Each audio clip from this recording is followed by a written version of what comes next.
guys for joining us for Fox 5 News at noon. Stick around because here comes Portia. Have a fabulous Friday, everyone. We'll see you later.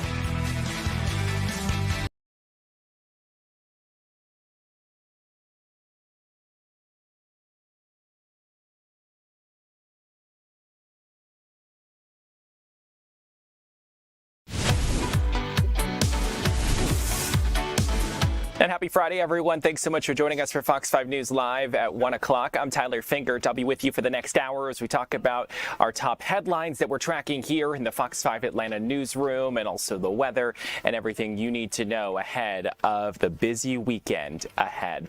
Let's talk about some of the headlines we're following right now, and this one has to do with that parasite that we've been talking about, cyclosporiasis, and the infections related to a multi-state outbreak. So fast food chain Taco Bell says it will stop using lettuce from a supplier linked to the outbreak. This as federal health officials investigate more than 16,000 illnesses across 5 states: Indiana, Kentucky, Michigan, Ohio, and West Virginia. The CDC confirmed the source and warned consumers not to eat shredded lettuce from Taco Bell restaurants in the states where the contaminated lettuce has reportedly been served. In a statement, the company said, quote, "The infected ingredient from our supplier is being indefinitely removed from our supply chain nationwide and will be replaced within 24 hours in select states," end quote. Some people may not experience symptoms, but if you do, it can include, unfortunately, watery diarrhea, loss of appetite, and weight loss. Symptoms usually begin about 1 week after being infected, and without treatment, symptoms can last anywhere from a few days to a month or longer. If you have symptoms, doctors say you need to stay hydrated.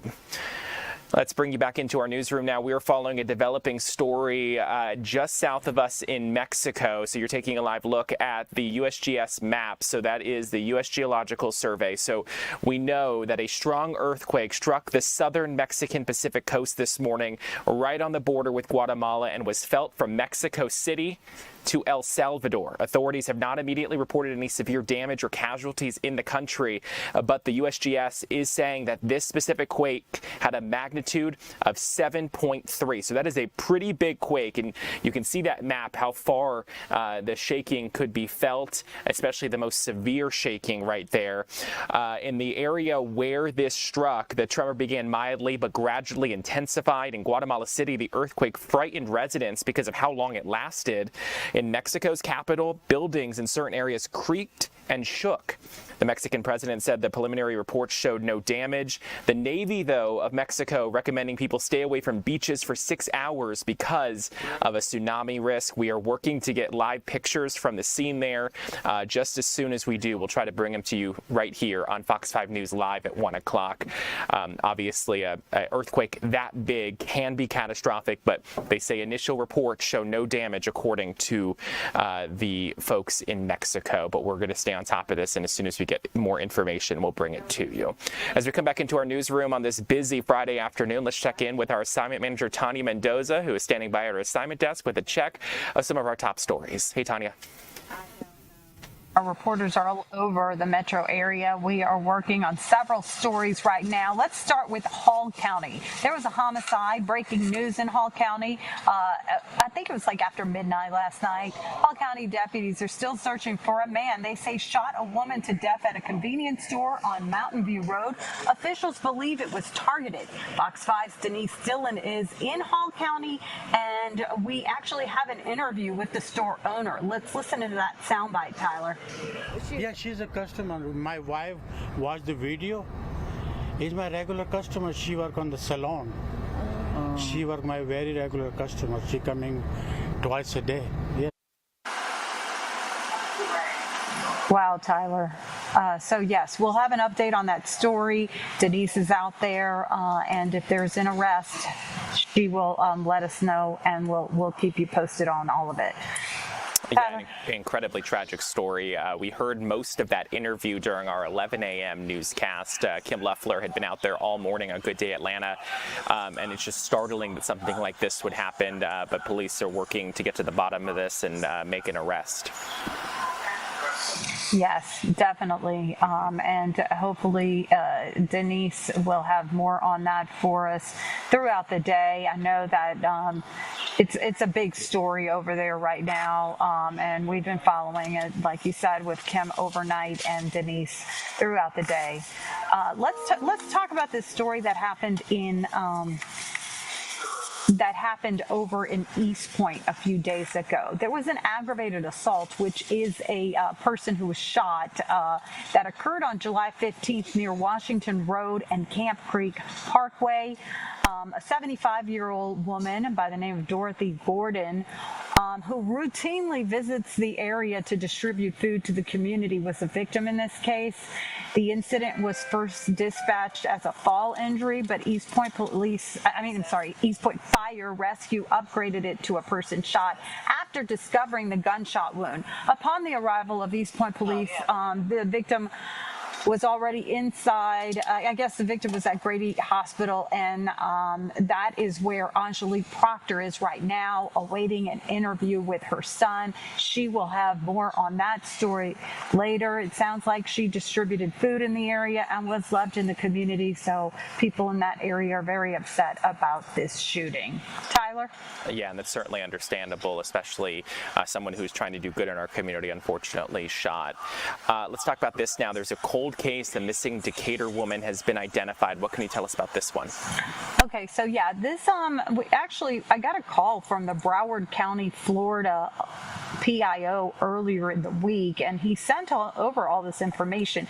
So this case is from September of 1983. Skeletal remains were found discarded off of US 27 in South Florida's West Broward County after nearly 43 years. The Broward County Sheriff's Office Cold Case Unit and Crime Lab used advanced genetic genealogy to identify the victim as Sheila Ann Nichols of Decatur, Georgia.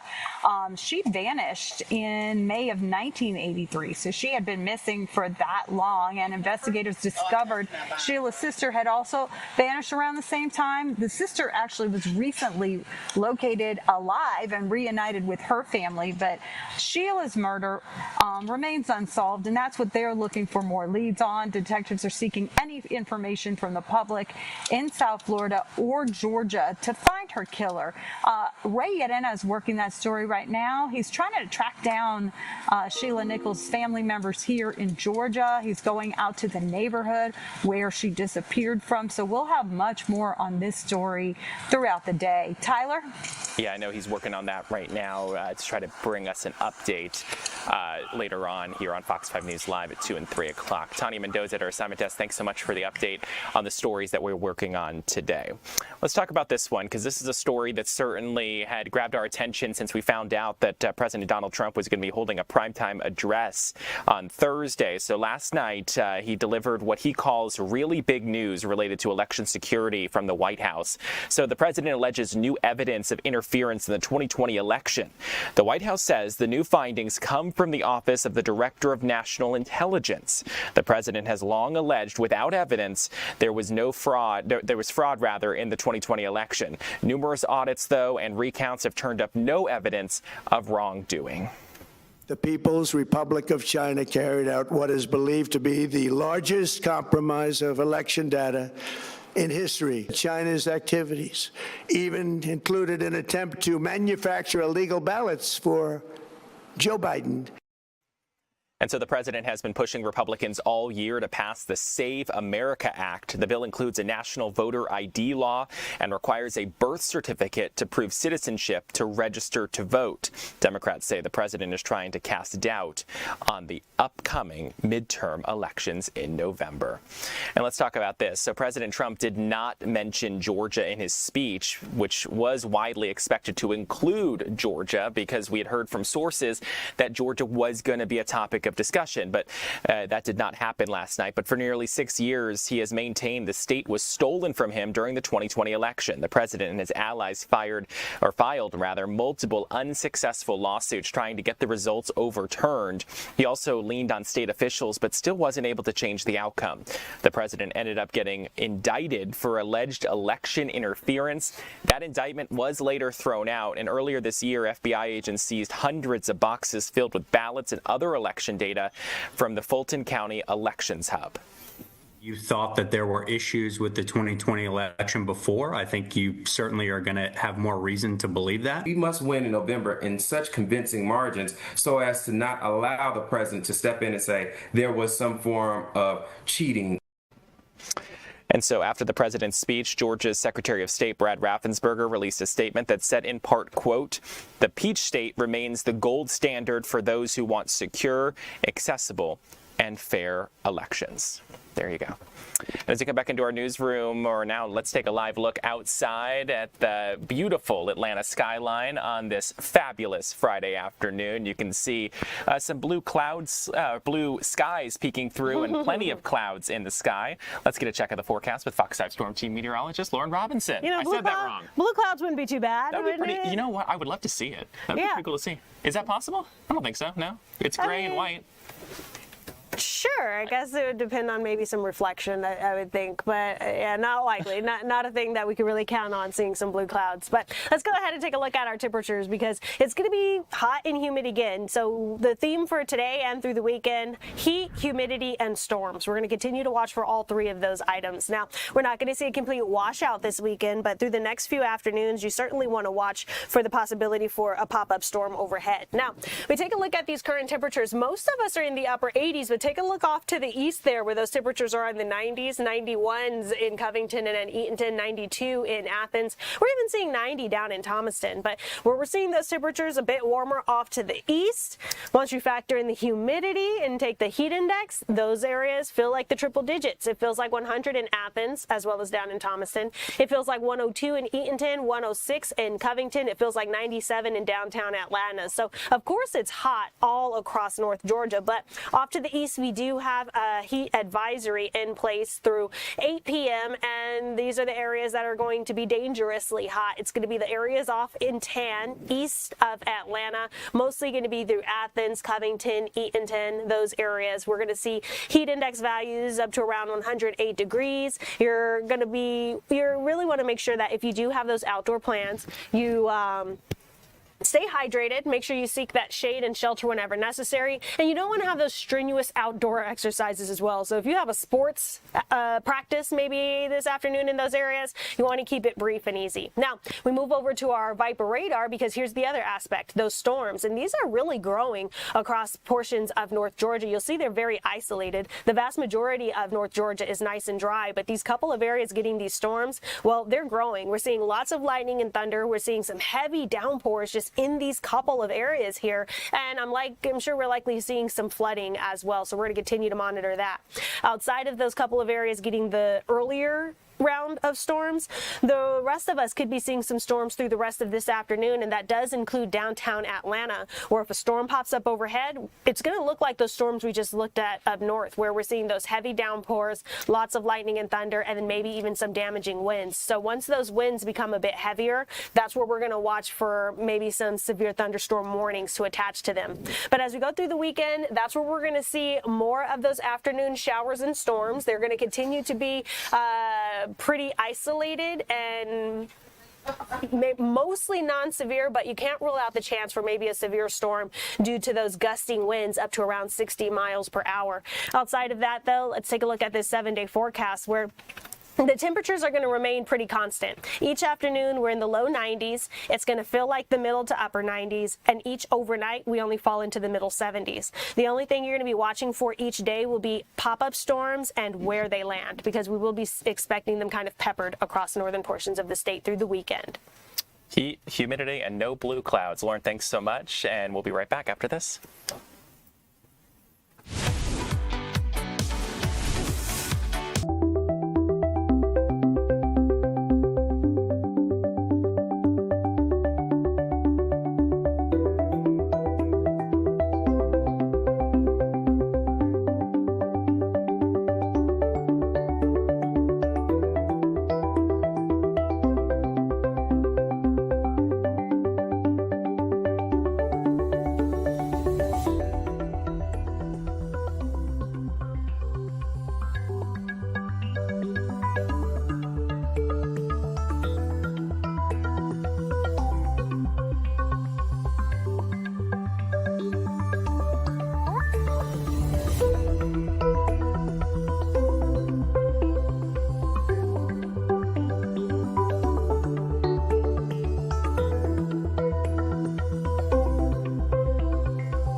welcome back. 2 days away now from the World Cup final, and we're giving a preview of what is about to be handed out to the winner of this match between Spain and Argentina when they face off at New York, New Jersey Stadium. That is going to be happening Sunday, and of course Fox 5 will continue to have full coverage. And so with the FIFA World Cup coming to an end, with two remaining teams going for the winning title this weekend, we want to check in with our Ashley Dvorkin, who is live in a smoky New York City, because we obviously know there are wildfires up in Canada that are blowing smoke down there. Yeah. And so let's take a look at some of the highlights at the road thus far. So Ashley, this has been a wild World Cup, to say the least. I mean, we've had some very interesting matches turn out, especially here in Atlanta. Things didn't go as expected. So what's expected, though, on Sunday? So yes, hi Tyler. So we have heard the word unpredictable so many times throughout this tournament, and it's so true. It has been, that's what makes so many of these matches that exciting, because we don't know who's going to win. But people can have their favorites and their predictions as well. So we've got Spain and Argentina. These are the final two teams left out of the expanded 48 teams that we started with. And the whole tournament has really just flown by. But we've had teams that defied expectations, like the U.S. men's national team getting so far. We've also had Cape Verde, which just captivated audiences with their story. And then we have these final two, the Spain and Argentina. And we are getting ready. The Big Apple's getting ready. There are big parties everywhere. It's also set to be an entertainment extravaganza as we have this match day, Tyler. And so what exactly can people expect? I know essentially there's a halftime show, which is not normally a commonplace thing in soccer. And I think if I remember correctly, it's just they keep adding more and more people who are going to be performing. They do, and they're going to have to do short sets, because we keep hearing about the timing and the FIFA regulations and how it should be 11 minutes, but we'll see. So we'll start there with the halftime show, because it's the first ever halftime show. And we have Shakira and Burna Boy, of course, with Die Die, which has been the official song of the World Cup, and then Madonna, BTS. Also Justin Bieber was added, Coldplay, and Chris Martin of Coldplay is the one who curated this Global Citizen halftime show. And now, before that, we also have the closing ceremony, which is starting things off, and it's going to take place 90 minutes before kickoff. And we have Jennifer Hudson performing the national anthem. We have Post Malone headlining, and Tom Cruise is making a special appearance. They actually just released a promo. He has a new movie coming out, Digger, and so I'm pretty sure that he will tie that in somehow. But yes, star-studded and entertainment non-stop throughout the match. And of course, then we'll finally see who wins this World Cup, Tyler. Yeah, and you normally cover entertainment for us. I mean, it's wild to think of how many people they have coming for this. I mean, obviously, this is a global event, so you want to be able to try to cater to as many different people as possible. But I just think it's great that they're able to get all of these different people there to be able to show the world America. Yes, and to celebrate, and we've seen this. We've seen the stars turn out from match to match in the various cities, and it's just kept bringing more attention to the sport itself. And that was another really big takeaway from all of these tournaments, which was just the growth of this sport here and the popularity and how people are just newly getting into it. Loved that, and also throughout my journey of the tournament, I loved all the international fans, bonding, everything that they brought here, the Scottish Tartan Army. Those stories love to follow. I think Viking Row, we all know now. So there's so many takeaways and memories to have from this whole journey, Tyler.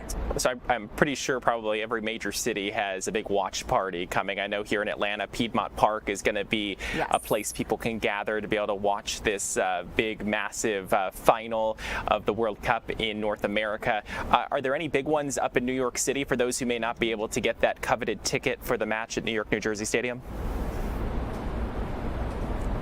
There are, especially in Central Park, that is going to be the FIFA Global Citizen Watch Party. 50,000 fans are expected there. Live entertainment as well as watching the match. And then throughout New York, you have by the Brooklyn Bridge, the Museum of Natural History is going to have watch parties at the theaters there. All the bars and restaurants. Even here, we're at a restaurant, Jade Rabbit. They don't usually have a TV, but they brought one in because everybody is taking part in this to keep that World Cup excitement going throughout the whole weekend, Tyler. I have to ask you this because Elise brought it up during our 11 a.m. hit with you. You have been going to many different stadiums. You were in LA, Seattle, you've now in New York. I mean, you get to travel around. You got to follow Team USA. You got to continue following the World Cup after they were knocked out. Any favorite moments for you getting to basically be World Cup Central for the last month?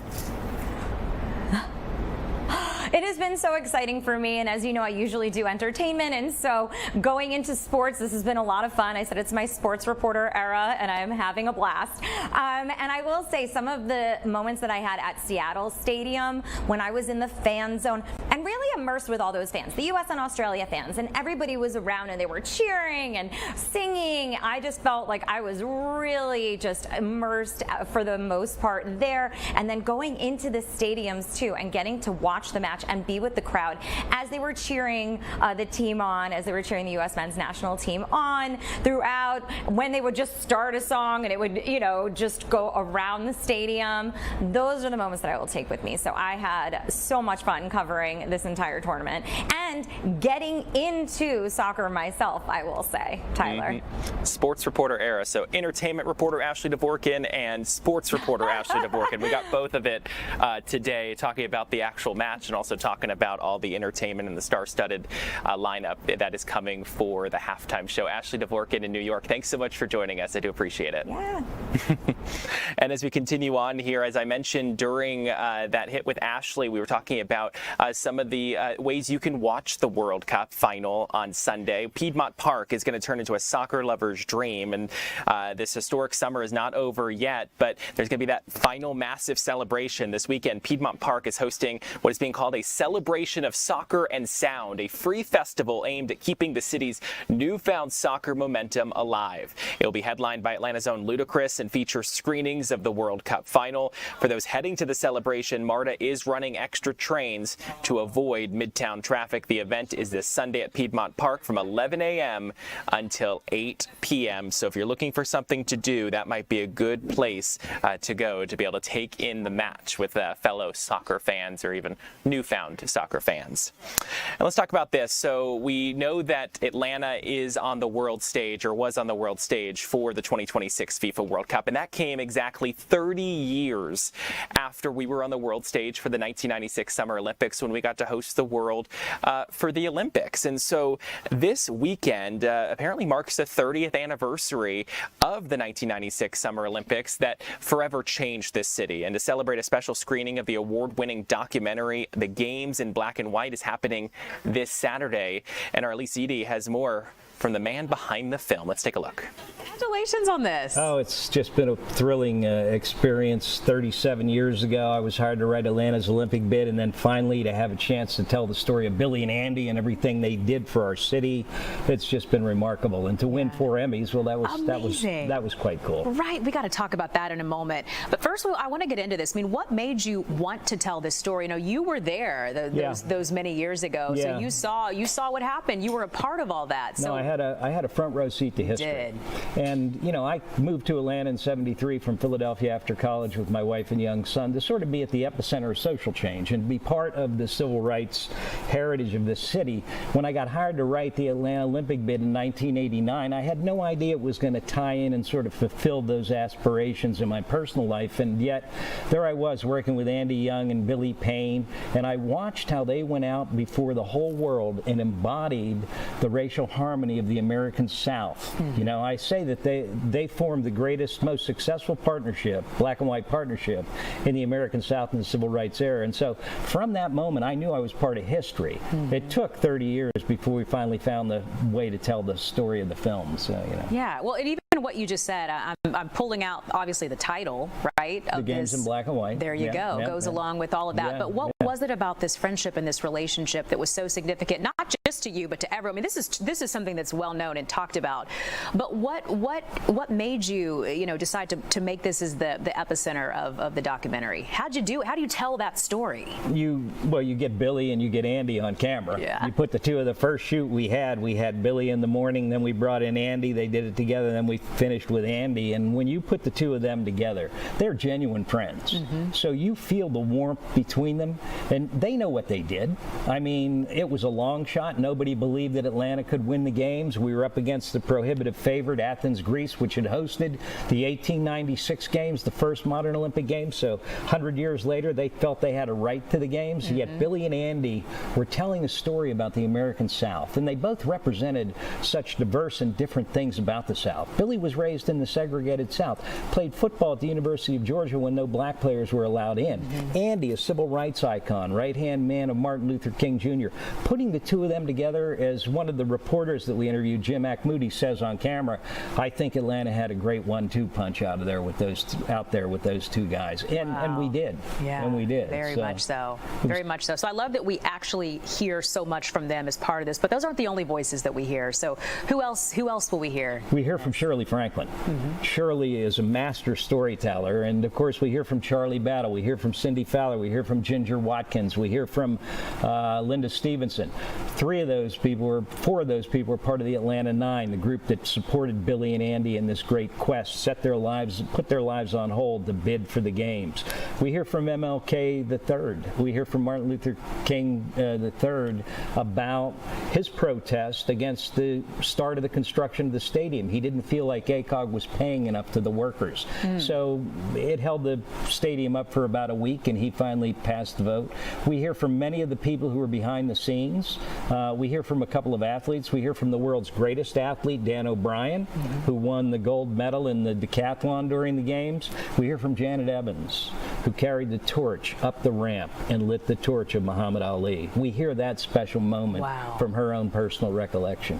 Wow, incredible. Yeah, incredible. Yeah, it's pretty good. The voices and the stories that you were able to get to participate in this. Also think it's so interesting that the narrator, right? You gotta have the right person that's tying everything together and weaving these stories together and keeping it moving. That guy's from Atlanta, right? Greg Allen Williams is an amazing actor and an empathetic human being who draws you into his emotional connection to the story. He didn't just deliver the narrative. It was kind of like sitting at a table with somebody and having him tell you this personal story. He was brilliant. I wrote that script with Samuel Jackson in mind because Samuel Jackson is a graduate of Morehouse, and I thought we could talk him into coming back and doing that. Couldn't get through to his agent said no, he's too busy, he can't do it. Then we found Greg, and Greg was not somebody that we settled on as a default. He was a master, and he was a master of the craft of articulating this story on film in a huge way, and so we're grateful to him for what he did. I love that. So let's talk about this weekend when we have the opportunity to get to see this at the Terra. Tell me about what we can expect from this. Well, we'll have the show. There will be a lot of people. We're really doing it to celebrate the 30th anniversary, and there will be a lot of people who were volunteers or worked at ACOG who will come to see it.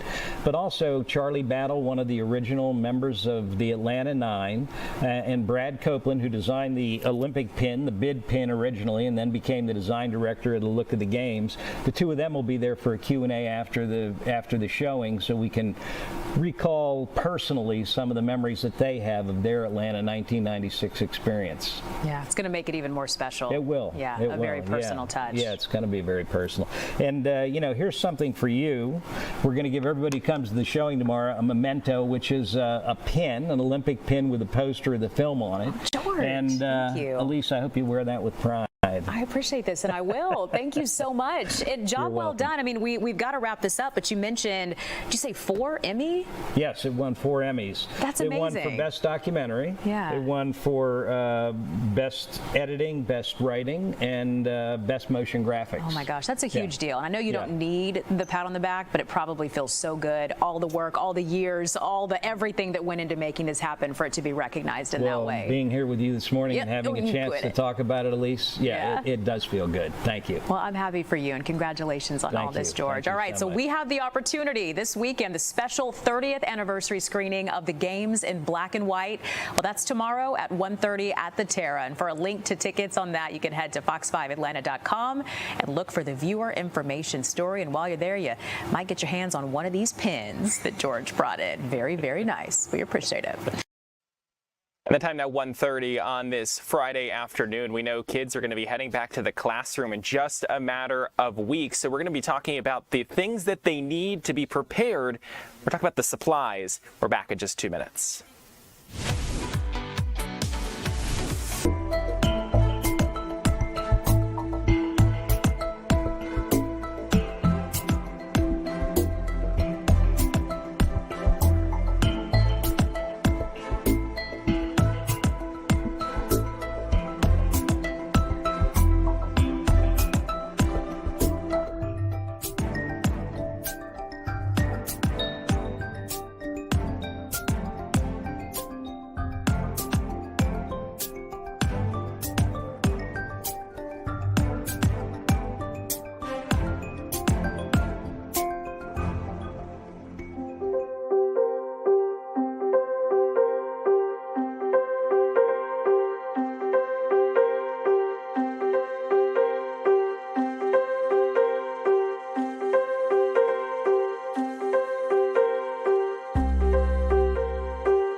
And the time is 1:33 on this Friday afternoon. I'm Tyler Fingert. We're so glad you're sticking with us for Fox 5 News Live. Let's talk about this one.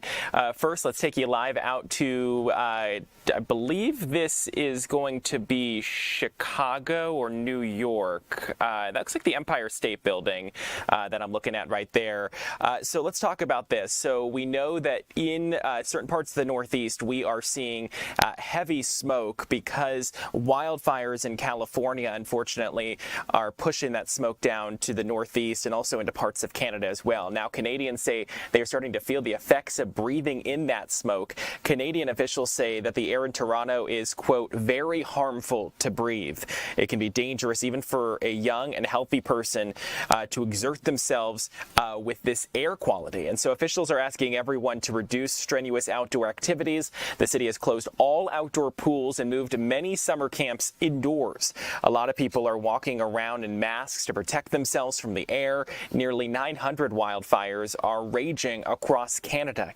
Did you hear that correctly? 900 nearly our wildfires are currently burning, and that's has so far burned more than 2.5 million acres. Reports show that the largest fire has scorched more than 850,000 acres, and forecasters say that's where most of the smoke we're seeing in the United States and Toronto is coming from. Many were hoping for some wind and rain that could carry the smoke away, but it will still take a while until all the smoke and smell completely dissipates. Obviously, something will be monitored monitoring, especially if it starts coming our way. But for now, it's staying in the northeast area. As we come back into our newsroom on this busy Friday afternoon, let's check in with our Janae Oliver, one of our digital content creators, to see the stories that are trending right now on fox5atlanta.com and Fox Local. Janae, good afternoon. Good to see you. Hey, Tyler. How are you? I'm doing fantastic. It's Friday. It's almost the weekend. Hopefully going to be spending some time outdoors. So I'm looking forward to that. But let's talk some news. I understand that the feds are investigating DeKalb County Schools. What can you tell us? Yes, federal officials have launched an investigation into the DeKalb County School District over how they handle and report sexual assault allegations. The U.S. Department of Education intervened after finding inaccurate district data involving misconduct claims against school employees. DeKalb officials say student safety is not negotiable and are cooperating fully with federal regulators. This is part of a broader national crackdown tackling sexual misconduct in K-12 schools. Yeah, it'll be interesting to see where this investigation goes. We know that different investigative agencies like the Department of Education do this from time to time when they get complaints and they want to be able to understand what exactly is happening. So it'll be interesting to see exactly what is found by these regulators and investigators for this. And so it's understandable people are clicking on it, especially as we get ready to head back to school. But let's talk about this. So we know we got something, I believe, from the Habersham County Sheriff's Office about a wanted murder suspect out of Florida that could be up in our area. What can you tell us about this one? Yes, an urgent search is underway for a Florida murder suspect with deep ties across North Georgia. Deputies say 38-year-old Isabel Rose Johnson is on the run after human remains were found in a shallow grave. Everyone needs to be aware, as police say she uses fake names and stories of domestic violence to trick people into giving her rides or shelter. There is an $11,000 reward for her capture, but if you see her, don't approach. Just call 911 immediately. 911 is the best way to be able to get a hold of them. They don't want you to call like the sheriff's office. They just call 911 and police will come. The immediate go-to is 911, yes. Okay. So let's talk about this. We now know that there is going to be, I guess, some production stopping on a popular milk brand. Yes, the Coca-Cola company has halted all U.S. production of its popular Fairlife dairy brand following a major ransomware cyber attack. Officials confirm hackers breached multiple networks, including systems directly tied to the product manufacturing. There's no word yet on why when the U.S. plants will reopen or if any sensitive consumer data was leaked. However, the company emphasizes product safety has not been compromised and Canadian operations are still running normally. Good to know. Janae Oliver, thanks so much for joining us on this busy Friday afternoon. Can I ask you a question? Do we have, normally every single week, we put a story up about things to do. Is that on our website right now?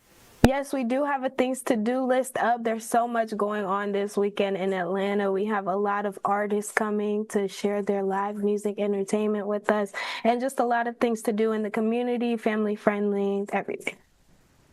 Janae, thanks so much for joining us. Do appreciate it. Always good to see you. Thank you. As we come back into our newsroom now, let's talk about this. So we know that summer is about to be over. I mean, can you believe it? Kids have been out on summer break for what has felt like only a few weeks, but in reality, it's been, almost 2 months at this point?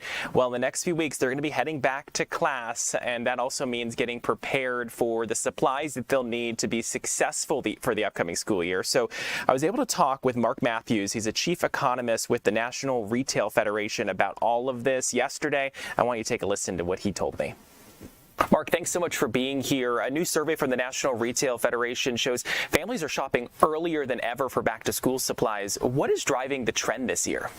Yeah, it's really interesting. We asked consumers in early July if they'd started shopping yet, and 62% said yes. That's higher than we tend to see, and I think there are a couple of things at work here. One is affordability. Consumers are concerned about prices. They're trying to stretch their dollar. There are a number of big sales in June, and we asked them if they took part in those sales. 54% said that they had taken part in those sales. And I think that just points to a savvy consumer that knows how to do the shopping thing, right? They know that this is a competitive industry. They know that it's transparent pricing. So they're out there doing their homework, doing their research, making sure that when they're spending, they're getting the best price possible, and making sure that they have the things that they need, that their children need when they go back to school or go back to college. Yeah, I mean, we know Americans love to start shopping early. I mean, it was always Black Friday was the start of the Christmas shopping season, and now it seems like earlier and earlier every year. So is it shocking that people are starting that back-to-school shopping pretty much right after the other school year ended, the old school year? Yeah, we keep seeing, as you said, that we keep seeing people move shopping earlier. I think one of the things that play here is consumers want to stretch out their budget, right? This is a lot of spending for back to school for kindergarten through 12th grade. It's $860 that people are spending. For back to college, it's $1,400. So that's a lot of spending, and I think some consumers are more comfortable spreading that out over the course of the season and making sure that they are targeting the deals when the deals come around. Yeah, certainly big bucks to have to prepare for the new school year, whether it's K through 12 or college. And so what are the biggest items that people are having to budget for? Yeah, well, the number one thing, both across K through 12 and college, is electronics. The lion's share of budget. So for K through 12, about 33% of budget is being spent on electronics.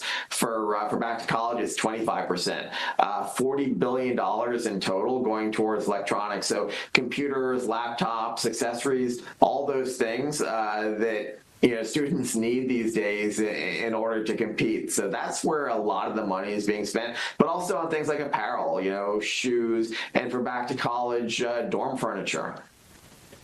Yeah, exactly. I remember when I went to college, we had to buy certain things for my dorm room, and also when I was in K through 12, having to make sure I had the pencils, the pens, the paper, the notebooks, and things like that to make sure I was prepared. So where are consumers finding the best deals, and how are retailers trying to help them out?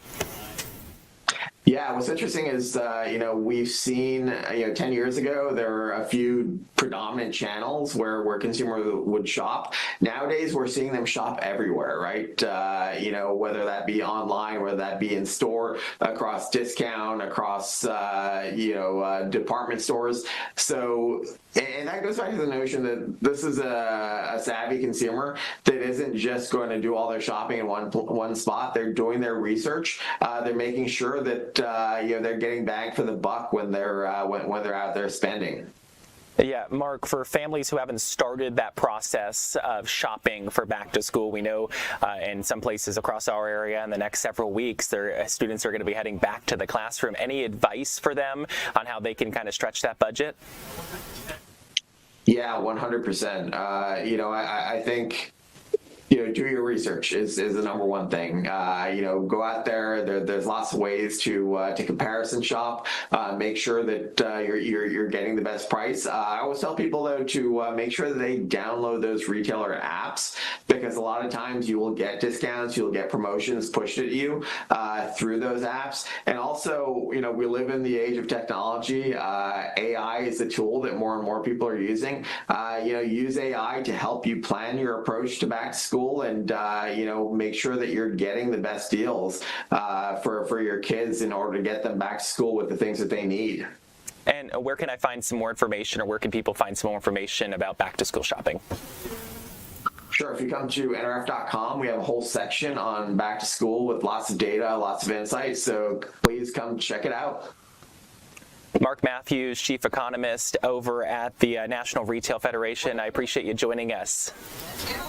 Thank you so much for having me.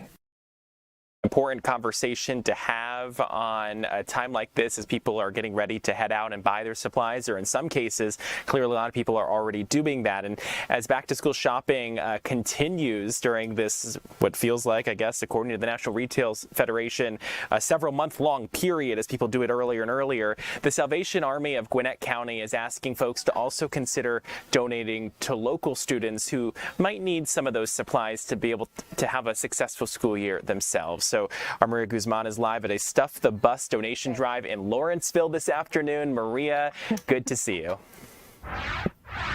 Hey, Tyler, good to see you as well. Let me just tell you, it is busy. People are shopping for back to school season, right? That can look like notebooks, pencils, uniforms, but it can be very costly. So here, the Salvation Army in Gwinnett County have been stepping up, and so they're collecting some school supplies. I want to show you guys just how much they so far, but also introduce you to Captain Carla, who has been here enduring the heat for a great cause. So Carla, first question, just walk me through the supplies you guys have collected. This is an awesome outcome so far. It is. We're excited. Just now we had someone drop off an entire backpack with all kinds of supplies inside.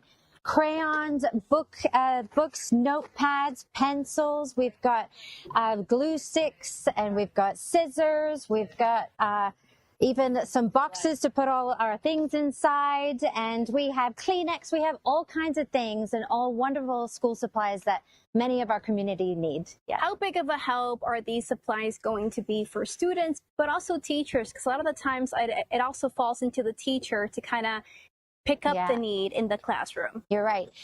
There are many families who come walking through our door with financial needs. And this is one way that they don't have to worry about financially. And so if we can help them by collecting school supplies that these kids can take to school with them, that's one more thing that they don't have to worry on top of food or rent or utility or any other assistance. So we're hoping that this will help them, but also any leftovers that we collect can go to our schools that are down the street from us and help those teachers as well. Yeah. You know, as you're plugged into the community and talking with neighbors and locals, and look, Tyler, donations keep on going, which has been very, very, very inspiring that this community is rallying together to help. For Carla, as you talk to neighbors, to teachers, to families, what are they telling you? Are they telling you that obviously the budget's tight, they're having to stretch? What are the stories that you're hearing? Yeah, the stories are they're having to choose whether to keep the lights on at night or whether to feed their children. They're having to make choices, and they're difficult choices. And so there's a financial crisis in this community right now. And we have ways of preventing homelessness through our programs, Home Sweet Home program, through our case management and services. But again, this is just one more. It might seem small, but it's actually a big way that we can help the families in our community not make a choice. They don't have to decide between school supplies and food maybe this week. They get to have their school supplies given to them. Yeah. Just walk me through, how are these items going to go to the students, right? So what's the next step after you guys have gathered all these donations? Yeah, we get a wonderful amount of people who come walking through our doors needing assistance for various reasons. And so we plan to have these supplies right in our front lobby. So as they walk in, they can grab those supplies. Of course, we'll be letting our clients and families already in our programs know that these supplies will be available in this upcoming week. And other than that, we'll just be passing them out, as I mentioned, to local schools. If there are any left over, we want to make sure that they all get used and right in our neighborhood. Yeah. Talk to me about the trend regarding homelessness, because unfortunately, that at times include families with kids who are going to school. Right. Yeah, it's very true. We're also seeing students, college students, are also more and more becoming homeless. And so even things like this can help our college students. One more thing that will help them prepare for college. But homelessness is increasing. We have a beautiful community in Gwinnett, a beautiful area that always wants to support, in Metro Atlanta as well, want to support our families and friends. So whatever we can do to rally around each other and give what we can, that's what we're trying to do. Awesome. And then just tell me very quickly the address where we are if people still want to come here and donate. Yeah, we're at the Walmart, and we are on 630 Collins Hill Way. So if you want to come and support us, we'll be here until 4 o'clock today. And if we're not here after that and you want to come by next week, we'll be at the Salvation Army on Sugarloaf Mill. Awesome. Thank you so much. So there you go. You still have a few hours to come by here, Tyler. Maria, just a quick question. If people aren't able to make it out there and can't make it to the Salvation Army of Gwinnett County, are folks able to donate monetarily, give money? That is correct. Yeah, you're able to donate financially or even stop by the Salvation Army in Gwinnett County, dropping off some school items if you're unable to make it to the actual location here. Yeah, good to know. Maria Guzman, thanks so much for joining us. We'll check in with you throughout the afternoon here on Fox 5 News Live. We still have a lot more ahead here on Fox 5 News Live at 1 o'clock. We're going to be showing you how some local teens are getting a look behind the badge. We're back in 2 minutes.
And welcome back to Fox 5 News Live here on this 1 o'clock hour on a Friday afternoon. We're so glad you're here. Let's talk about this. Some local teens are getting a look at what it takes to work in law enforcement. It's all thanks to the Dunwoody Police Department's Teen Academy. Our Chris Rosenthal is there live right now. Chris, you promised us a lot of action this afternoon. What can you show us about what they're learning? I can see you're in a classroom right now. They're learning some stuff probably through a guest speaker. What can you tell us?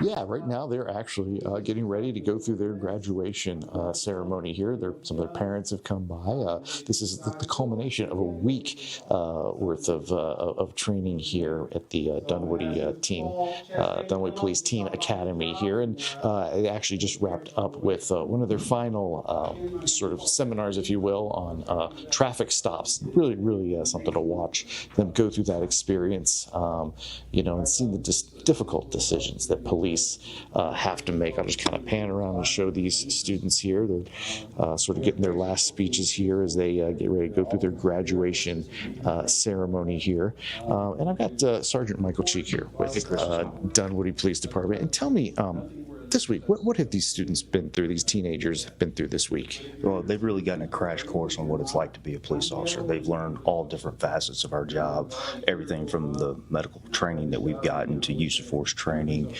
They've seen traffic stops like we've been talking to today. They've seen our shooting simulator, seen how our SWAT team operates, chatcom, dispatch, all kinds of different things. And why is it important to have a program like this? I think it's important so that they can really understand what law enforcement does and how we operate, and it really gives us a chance as well to pour into them and help them understand the job that we do, and we also get to know these kids, and maybe we can recruit one or two of them to become a police officer one day. When you see them, they came in here Monday and now it's Friday. Mm-hmm. How have these students changed? They usually show up a little quiet and sometimes timid, which is understandable. They've come into a new environment, but it doesn't take very long and they all become friends and we all get to know them, and they start asking really good inquisitive questions and really want to learn about this job. Gotcha. Any potential police officers in there? Yeah, potentially, we'll see. And I've got one of the students here. Gabby, you can stand up, of course. Tell me, What did you get out of this? I think I got a lot from this experience. I got all the knowledge I need to know in terms of the different branches of law enforcement. I've learned CPR training.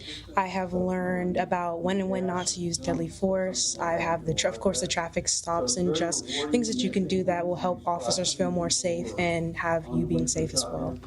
And maybe what did you learn about police that maybe you didn't realize before? I think with police officers that I got from this Officer Alexander, he talks about it a lot, that police officers are they're human just like us, and they have families that they need to go to as well. So that has helped me a lot, just knowing that, they're also people just like us. Do you think you might want to go into law enforcement? Of course, I think so. I think I would definitely want to go federal level with it, and I think that this experience has helped me so much with that.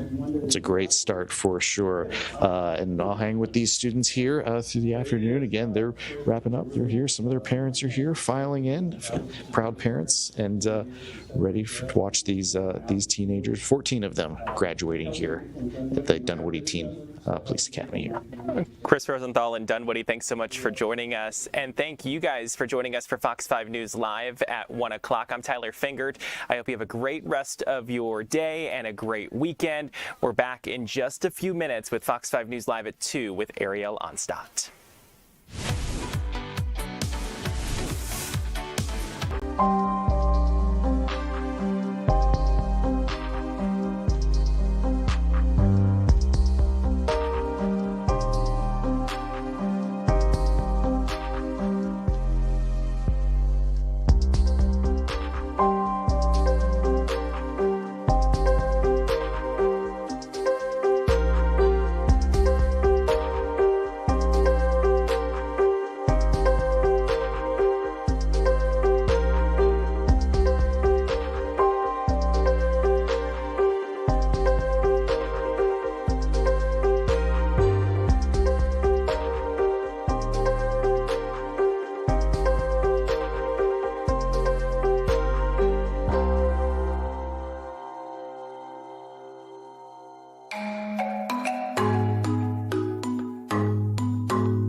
Welcome in, everyone. I'm Ariel Onstadt. Thanks so much for being here live with us on your Friday afternoon. We've made it to the weekend, and if it is not your weekend yet this weekend, we will get there soon enough. So let's talk about some of the stories we're following in the Fox 5 Atlanta newsroom. I want to start in Hall County, where we understand a woman has been killed in a shooting at a convenience store. Our Denise Dillon has been digging into this.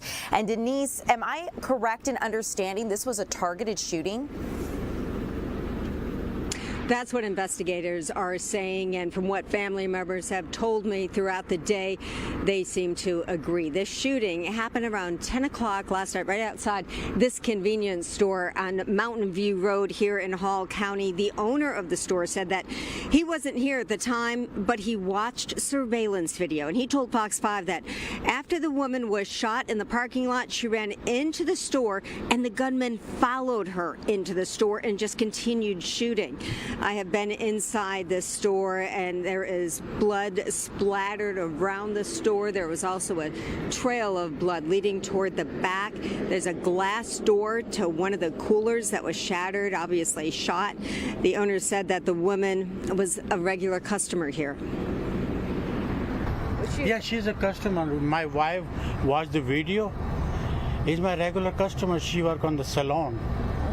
She was my very regular customer. She coming twice a day. Yeah, twice a day. Investigators or family members tell me that she did own her own salon. It's not far from here. And they say that she was just a very sweet person, was a real go-getter. Her dream was to open a salon, and she followed through with that and was able to open that salon. So she is, the whole family is just, in shock, upset. One of the cousins I talked to only spoke to me through her tears. It's just a very sad situation here. Investigators have not said that they have the shooter in custody yet. Earlier today, they said they may be close to an arrest, but at this point, no one has been arrested that we know of. Denise, this is so heartbreaking. What comes to my mind, and you can tell me what you think based on your experience covering these sorts of stories. I understand police have not arrested anyone, or if they have, they've not shared that information with us. Do you get the understanding so far from speaking with family members that this could have been a domestic violence related shooting? That's definitely what they're telling me. The one cousin I did talk to said it was a boyfriend. It wasn't her husband. Again, we don't want to put any names out there, but she does say that the woman had been in a relationship for a while. She was trying to get out of it, and last night she was shot to death. Denise, thank you for the update. I know you'll be updating us throughout the day as you get more information. We'll see you again later this evening with what police are sharing. But thanks so much for joining us live and sharing this update. I appreciate it. As we continue here at 2 o'clock, you guys, let's talk about some other stories we're following here in the newsroom. Let's go down to Fayetteville, where 3 police officers have been fired for allegedly misusing a license plate system. And this is something we've been covering a lot here recently, speaking about the different controversies regarding Flock and, of course, the misuse of its technologies, because this isn't the first time we've done this sort of reporting. Ultimately, we understand that an internal audit exposed unauthorized searches within a public safety tracking database, and the Fayetteville Police Department's Flock license plate reader system discovered multiple searches that violated authorized protocols. Investigators found the terminated officers used the database to track their own vehicles or the plates of family members and acquaintances rather than random members of the public. Now, department officials stated the searches served no legitimate law enforcement purpose and directly breached agency policy. The 3 unidentified officers were initially placed on administrative leave during the internal inquiry before being dismissed from their positions. The Georgia Bureau of Investigation has now been called in to conduct an independent probe into this situation. But this is just the latest firings in a series of terminations involving officers misusing the flock system. Now, for Flock's part, they've told us in an interview that it is not Flock itself that's the problem, but the humans misusing the systems that are the problem. On the other hand, privacy advocates have said that these systems contain so much information and surveillance of average Americans, and it is easy for these systems to be misused. So whatever side of the debate you fall on, we'll continue to keep you updated as we get more information regarding the termination of these 3 officers. And of course, if any more officers are fired in departments here across the state of Georgia, we will let you know. But let's talk about the latest regarding a shooting that unfolded here with a man wielding a screwdriver. This is according to police, and they ultimately shot that man. Now, this unfolded in Commerce, Georgia, and this man is in critical condition after officers say he aggressively charged towards them with a screwdriver. Georgia Bureau of Investigation is working to figure out more details regarding this crime. But let me tell you what we know, because ultimately it was a 911 call regarding a domestic dispute that initially brought officers out to Forest Avenue. The caller told emergency dispatchers that a man had kicked in a door and threatened people inside the home before running to another property in the 200 block of Orchard Drive. Again, all of this unfolding in Commerce. Officers got to the scene there on Forest Road at around 6 yesterday morning on Thursday, and the GBI is now investigating 2 different incidents that unfolded in both Jackson and Hall counties involving officers pulling their guns. So at around 6:45 Thursday, they tracked that suspect down to the Orchard Drive home. They say that when they encountered this man, he was moving towards them rapidly and with a screwdriver. Officers gave verbal commands for that man to slow down, but they say he refused to comply, and ultimately police officers opened fire on him several times. He was taken to the hospital in critical condition. No officers were hurt in that exchange, but as we get new details regarding this, we'll continue to keep you updated. Let's talk about the latest regarding a now federal investigation into DeKalb County Schools, because ultimately the federal authorities are investigating these schools over sexual assault data. So we've reported on DeKalb County Schools, of course, and what has been happening with different school closures and what to expect in terms of what the district wants to do with repurposing. That's some of the video you're seeing here. But let's talk now about the federal authorities that have federal education officials, to be exact, that are launching an investigation into DeKalb's school district over what they say are inaccurate reports of sexual assault and harassment allegations involving school employees and other staff members. Ultimately, the U.S. Department of Education's Office for Civil Rights sent a letter to the DeKalb School District on July 10th notifying them of this directed investigation. They say the probe was sparked by inaccurate district responses regarding rape and sexual assault from the civil rights data collection, according to the letter. Now, the investigation is going to look at whether or not the DeKalb County School District maintains proper procedures for data reporting and whether its handling of student sexual assault harassment claims aligns with Title IX requirements. So this is something we'll continue to keep you updated on. Right now, we don't know whether or not this proves the school violated any of these laws. We just understand that the federal authorities from the Education Department are going to be taking a look at this to see whether or not any of those violations did happen. Let's talk about an SUV theft that happened in Marietta. As we continue here, I want to talk a little bit about this because we are learning that a thief sawed through a gate to steal an SUV from a dealership in Marietta.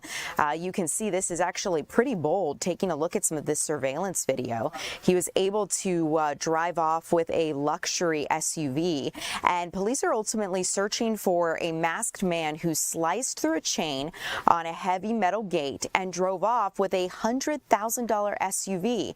This happened at Gravity Autos in Marietta on Wednesday, and surveillance footage captured that man wearing a stocking over his face, slicing through that security chain early Wednesday. Al Bryan of Gravity Autos says the suspect walked directly to a Lexus SUV, unlocked it instantly as the vehicle lights flashed on, and drove off. Now, he believes the thief must have obtained a key beforehand, suggesting someone close to the dealership assisted in the heist. The business on Cobb Parkway has since changed its security by parking multiple vehicles vehicles to block the driveway. So this is something we'll continue to keep you updated on. Now, we don't know whether or not investigators have figured out who this masked suspect is. We also don't know whether or not it was a current or former employee involved in the theft. It's unclear where this vehicle has been taken after that thief slipped past the security barriers. So this is something we'll continue to keep you updated on as we get new information regarding this theft. Ultimately, they're saying they're trying to figure out what new security measures they could put in place. The dealership is now offering a $5,000 reward for the return of the SUV and an arrest. Marietta Police hired a private investigator, or Marietta Police and a hired private investigator by that dealership are both actively working on this case. So we will continue to keep you updated as we get any new details on this, because it is a serious situation here. So let's bring you out here to our live desk. I want to check in with Eric Perry.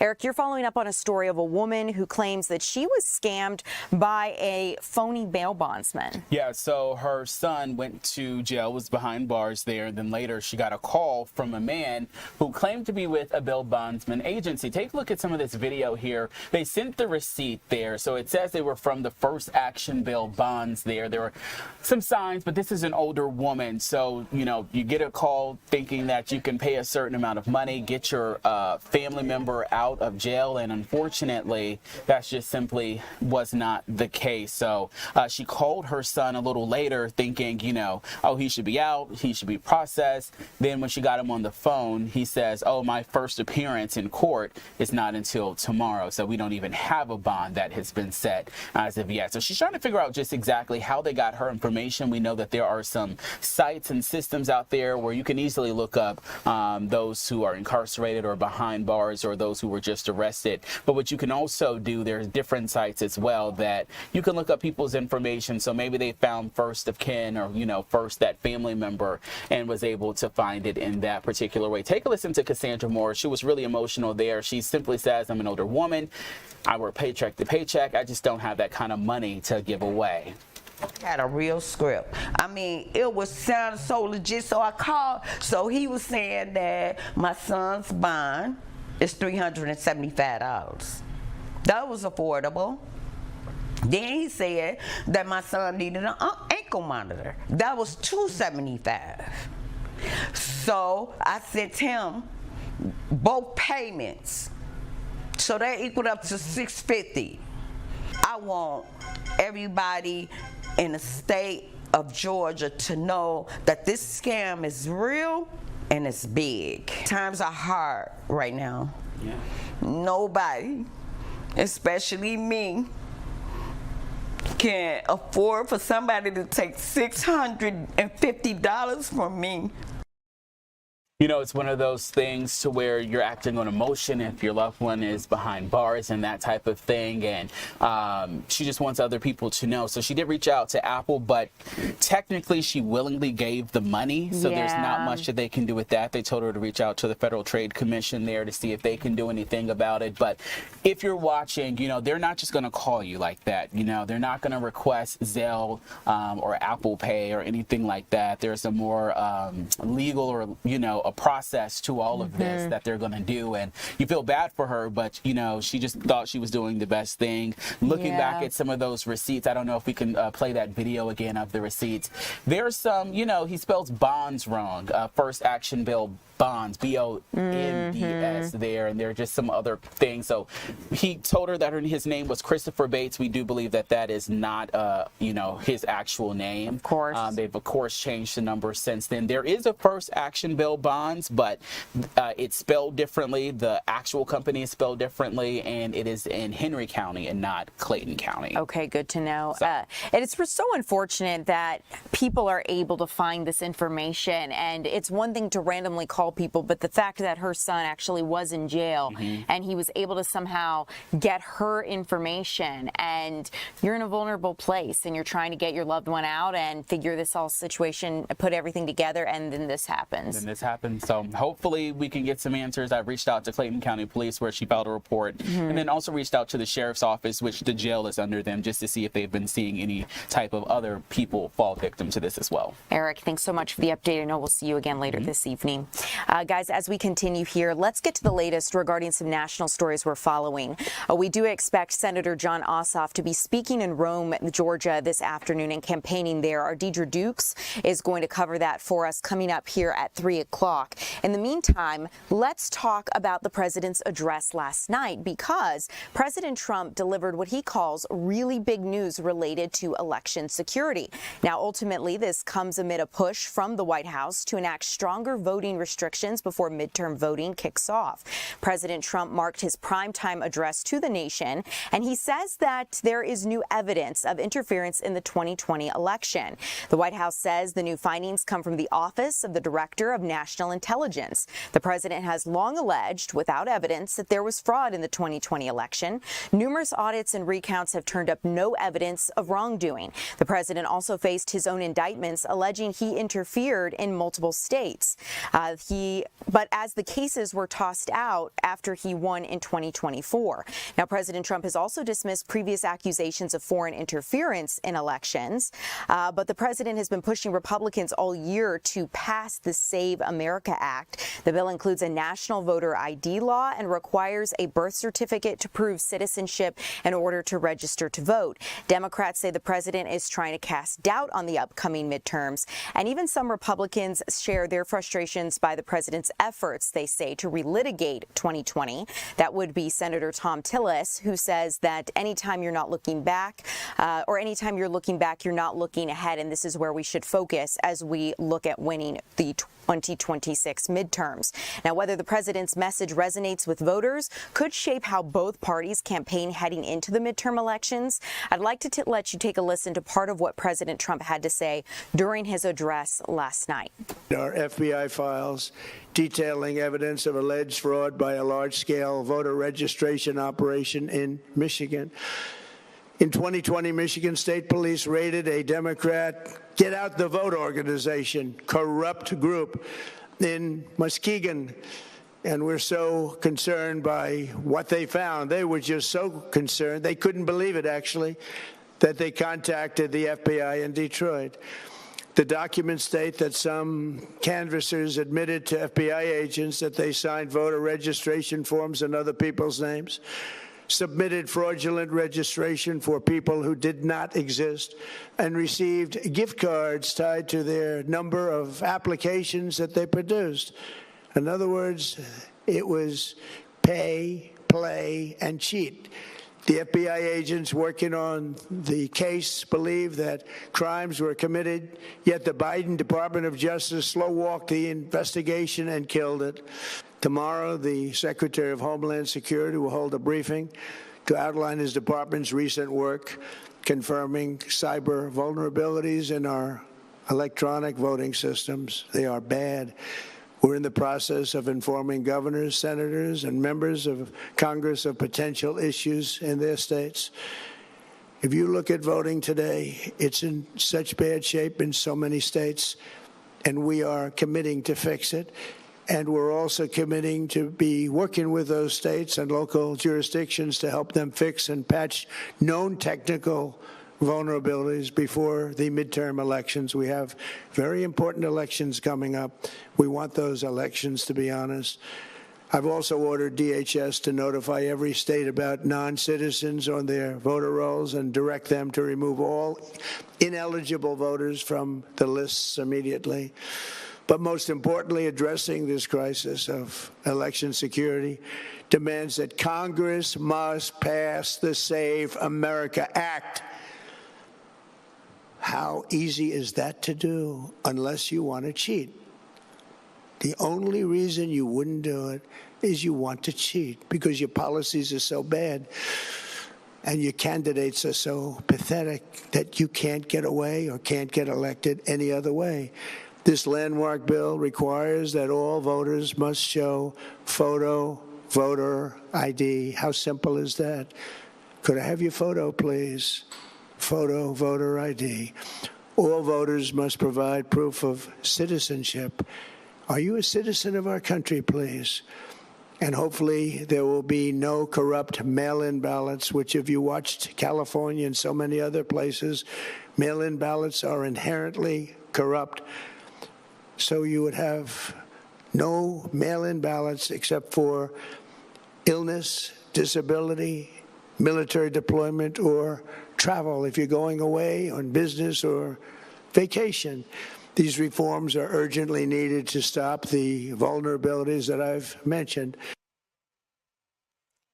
Now, the president mentioned that Homeland Security Secretary Markwayne Mullin would be holding an update today, which he did, saying that his department is cracking down on non-citizen voters ahead of the midterm elections. Mullin says the Department of Homeland Security is taking steps to safeguard election security, specifically saying that it has found over 250,000 potential non-citizens illegally registered to vote. Now, California, New Jersey, and Pennsylvania are among those, and Mullin says he asked election officials in those 4 states to check their voter rolls, a day after President Trump has renewed his claims of election interference. Take a listen to what Markwayne Mullin shared this morning. We're going to take proactive and reactive measures. At President Trump's direction, our cybersecurity team and CISA will release an updated election infrastructure plan, and it'll be public within 30 days. Meaning that will give the states the resources they need to help from the cyber side. From us, if they participate in the SAVE program, we'll provide the resources and training to support state election integrity. We're not trying to change the outcome. We're trying to make sure that American people can trust our voting system. Real ID does not prove citizenship and does not give you the right to vote. You must be a U.S. citizen and you must be eligible to vote. Before and after the election, we will scrub all election records looking for illegal aliens and those who are ineligible to vote, including those that somehow voted. I will tell you, if the states that choose not to participate with the SAVE program and they choose not to participate in securing the elections, we will make sure that we make those states a priority to look at who voted in their states and hold then the election officials accountable. If the election officials, once we gave them the information they need to secure their elections, and they chose not to, then those individuals can also be held accountable by fines, by penalties, and even, depending on how far it goes, prison time. Now, Markwayne Mullin asked the secretaries of state to respond within 2 weeks, confirming they would work with DHS on election security. Let's transition now to the update we're getting from the Associated Press regarding an officer involved in the ICE shooting here in Maine. So ultimately, according to a new report from the Associated Press, the ICE officer involved in that shooting in Maine has a history of violent behavior. This is according to interviews with multiple family members and court records. Family members say the officer is David Brulette, an Army veteran. They accuse him of attacking women in his life over the years, and one shared a voicemail with the Associated Press from last winter in which he told her he thought someone should slit her throat. Now, the officer in question doesn't appear to have a criminal record in Maine, as a check with the Maine Department of Public Safety returned no records for him, but hundreds of family court records obtained from the Augusta District Court Clerk's office detail years of alleged physical and verbal abuse raised by his second ex-wife on behalf of herself and his daughters. Now, the Department of Homeland Security has not released the name of his officer who killed Duran Guerrero, but they have said that the vehicle that was on scene attempted to flee, and fearing for public safety, the officer discharged his weapon. Now, Brulette did not respond to text messages or an email seeking comment by the Associated Press. 3 relatives who say they've spoken to him since the shooting, including an ex-wife and daughter, say that he told them he acted in self-defense. When reached for comment about Brulette's record and his role in Monday's shooting, an ICE spokesperson said in a statement that, quote, "We will never confirm or deny attempts to dox our law enforcement officers," and that, quote, "The ICE officer in question has nearly a decade of federal law enforcement experience with required training, including use of force training," end quote. The White House has referred all questions about the shooting and this officer in particular back to ICE. At least 10 people have died in encounters with immigration agents since the president president launched his crackdown after retaking office, including 25-year-old Johann Sebastian Duran Guerrero, a Colombian national who was shot and killed on Monday when in his car near a coastal town in Maine, Biddeford, Maine, to be exact. So we'll continue to keep you updated on the latest there. But taking a look at our timing, I want to make sure we get a check of your weather forecast here coming up with meteorologist Lauren Robinson. We're going to talk about what the weekend has here in store for North Georgia.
Welcome in, everyone. Ariel Onstad here with meteorologist Lauren Robinson. I'd love to go back to, we have a picture, a live picture of Mercedes-Benz Stadium, which now we can say Mercedes-Benz Stadium, Lauren, because you were noticing not only the storm and the difference, but you guys, if you check it out, the FIFA banners are already coming down. You can see stadium there underneath FIFA World Cup 2026. So, Lauren, it looks like we're kind of going back to how we used to recognize this stadium. Yeah, it's almost as though I'm now familiar with all the FIFA logos on it, and now I don't remember what it used to look like.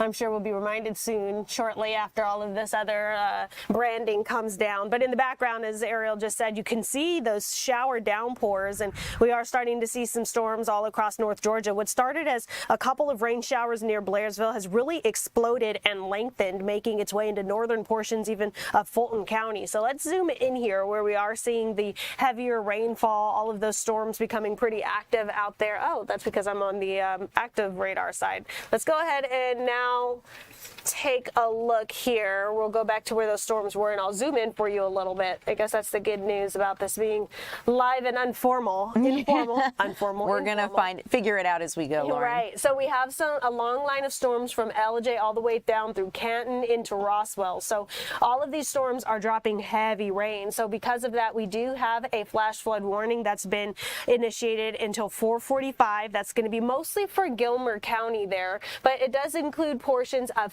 Fannin County, the far southwestern tip there, and then a little bit of, that's the other extent, the panhandle of Fannin County there. But most of this is going to be for Gilmer County. We're going to continue to monitor that through the rest of the afternoon. Again, it's because we're just seeing heavy downpours here, and these storms really aren't moving. If I put this into motion over the last, maybe even say hour, we'll stretch it out a bit, and you can see how it's just sat right over Gilmer County over the last at least hour or so, and that just means a lot of rain has been dropping in that one area. So now let's move over to our heat. some of our heat numbers. These are a bit hard to deal with. Now, while we are still mostly within our norm for North Georgia for this time of year, Atlanta's typical high this time of year is 90 degrees, and we're just at 83 downtown. You can see we're a bit cooler where we've been having the rain-cooled air up north, 76 degrees right now in Canton, but then 97 down in Eatonton where it's been very dry and hot. So we are going to continue to watch for this humidity to play a factor. Once you push that in, plug that in, you can see Eatonton at 106 is what it feels like. Same goes for Covington. It feels like 88 in Atlanta, and it feels like 75 in Canton where we're having those heavier downpours. So that rain can really help to cool the air just a tad, not by too much. As we take a look though, we do still have heat alerts, heat advisories in place for east central Georgia, and that does include eastern portions of our viewing area, mostly east of Atlanta, Athens, through Covington, through Eatonton. You want to watch for these heat indices near 108 degrees through the rest of this afternoon. While this expires at 8 o'clock, it's still going to be hot and humid out there. So really over the next several days, whether you're within the heat advisory or not, you really just want to make sure you're paying attention to yourself, your neighbors, your pets with as hot and as humid as it's going to be. You know, it's summertime in the south, and this is where we really need to be smart with ourselves. As we take a look at our live Viper radar, another look up north, this is just where we're seeing the same area just continue to see non-stop rainfall over the last hour plus, especially across Gilmer County, and it's starting to extend its way southward all the way through Roswell or so. So because of that, again, we do have a flash flood warning until 4:45 over Gilmer County. But then as you take a look south of that, areas that are seeing those showers, those storms, Jasper, Canton, Roswell, even into Marietta, expect for some of these storms to continue for quite a while because this is just not moving. And since it's staying so stationary and we have so much moisture in the air, it's going to extend before it dies out. So we're going to continue to watch for that line that's moved its way southward to continue to grow into downtown Atlanta. So we take a look closer to the metro, and here's where you're seeing Hartsville, Jackson getting more storms. We have a few near Lilburn, Roswell, and the Marietta, just south of Smyrna. That's going to continue to fill in a bit as all of that energy kind of needs somewhere to go. Since this is not really moving very quickly, the energy won't be spent over motion. It'll just kind of be sitting stationary over these areas that we want to watch for more isolated flooding. As we move to the south a bit, we're far drier south of the I-20 corridor. We do have this little line of storms from Griffin through Barnesville there. Otherwise, we're pretty dry if you're in an area south of the I-20 corridor right now. Not to say that it's going to stay that way through the rest of the afternoon, but you do want to I guess maybe take advantage of the drier weather to the south while you can before storms really start to fill in.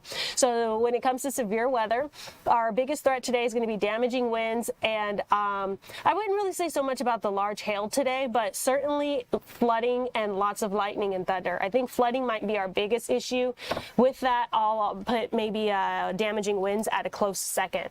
So we go through the next few days, and it's really much of the same. We start the days dry, we move into the afternoon and see those hit or miss storms. We dry out that late that evening. The same thing happens for our Saturday and Sunday. So each day we do have some areas that'll have level 1 out of 5 for severe weather. Tomorrow's will be that northeastern corner of our viewing area. Then the next day after that, which will be Sunday, we're going to see it spread a bit more across North Georgia, and then again include downtown Atlanta for our Sunday afternoon severe weather. So this weekend, you certainly want to pay attention to those storm chances. Outside of that, it's going to stay hot and humid over the next several days. But again, I think your biggest chance for a storm to maybe ruin your parade will be today, tomorrow, and into Sunday. Okay, good to know, especially considering there is the festival at Piedmont Park to cap off the World Cup with Ludacris. So that is going to be something that we monitor closely. Lauren, thank you so much. Before I let you go, I just got to shout out someone here who's asking, tell me why Tennessee is hotter than Georgia. Jokingly, of course, here. You guys on TikTok, YouTube, streaming along with us can always weigh in on anything we're talking about. And it is interesting sometimes. If you're living in Tennessee right now, maybe you think it's unfair that it's a little warmer there as we continue. So, Lauren, thanks so much. Okay, as we continue, guys, let's talk about what we're learning about a powerful quake that has rattled parts of Mexico, Guatemala, and Central Central America. People were evacuating buildings here in Guatemala City Friday after this strong earthquake struck off of Mexico's southern Pacific coast near its border with Guatemala. Now, the U.S. Geological Survey says the quake had a 7.3 magnitude and was centered near the coast of Chiapas, Mexico at a shallow depth. It was felt across a broad area, including Guatemala, El Salvador, and Mexico City. We have not yet confirmed any reports of serious damage or casualties in any country, so hopefully this stays the case and no one was killed in this, but that is a very strong and powerful earthquake. Now, keep in mind, buildings in parts of Mexico City were reported to have creaked and swayed in this, but we'll continue to keep you updated as we get new information. Officials in the Mexican border town of Sujates, near the river that separates Mexico and Guatemala, say the coastal areas were being monitored because of a possible tsunami threat. And that's not all. Earthquakes, fires, flooding, we're going to talk about it because up in Canada, we're starting to see heavy smoke darken skies here in the United States. We talked about this yesterday, and it's really just continuing. Ultimately, dangerous heavy smoke continues to linger across the Northeast, and many cities are urging residents to stay inside as the air quality just isn't good. More than 100 wildfires are burning across Canada, some charring land in northern Minnesota, sending unhealthy air conditions to the East Coast and prompting warnings that outside air could be unsafe to breathe. According to the National Weather Service, a lingering pressure system has trapped the smoke close to the ground, and one Weather Service meteorologist is suggesting that people stay inside because of the heat and the smoke together. It's just not good from a health perspective. We've seen some people in New York with masks on as they're trying to avoid this bad air quality because, as we've seen, this can especially be risky for someone who has a pre-existing health condition. But I mentioned flooding. Let's talk about what we're learning regarding those now deadly floods in Hill Country, Texas. 2 people now reported dead in this Hill Country flooding, and ultimately rescues are still underway, and people are starting to examine the damage and see where things stand. Severe weather in the region, like I mentioned, has killed 2 people and led to hundreds of rescues in areas still recovering from last year's deadly floods. This is according to Texas Governor Greg Abbott. Now, rescuers aboard boats and helicopters have saved more than 200 people. And after days of heavy rain, the National Weather Service says that a large wave yesterday barreled down the same river, which was wrecked by flash floods last summer. This resulted in the deaths of 24 children and counselors at Camp Mystic last year. Those floodwaters came in the middle of the night, but residents say this year they're receiving more warnings. Other alarms sounded in Uvalde. One resident says he went to check his trailer home and found it was significantly damaged. As of Thursday, the National Weather Service says as much as 28 inches of rain fell over the past 3 days in Uvalde County. The governor's office is warning that hard-hit areas could see more rain through today, and some rivers are expected to reach historic levels, so we'll continue to keep you updated there. Taking a look at our timing, you guys, as we continue here, I want to get you an update as to where authorities believe the cyclosporiasis outbreak is, where its origins are, because they're now targeting a fast food chain and pulling lettuce from it. So we're going to talk about that. We're also going to talk about a local effort you can get involved in to help kids as they head back to school.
Okay, guys, let's talk about it. Cyclospora, this bacteria that's causing sickness and a diarrhea outbreak. So at this point, fast food chain Taco Bell, I feel like I shouldn't have to clarify it with fast food chain. All of you guys know what Taco Bell is, right?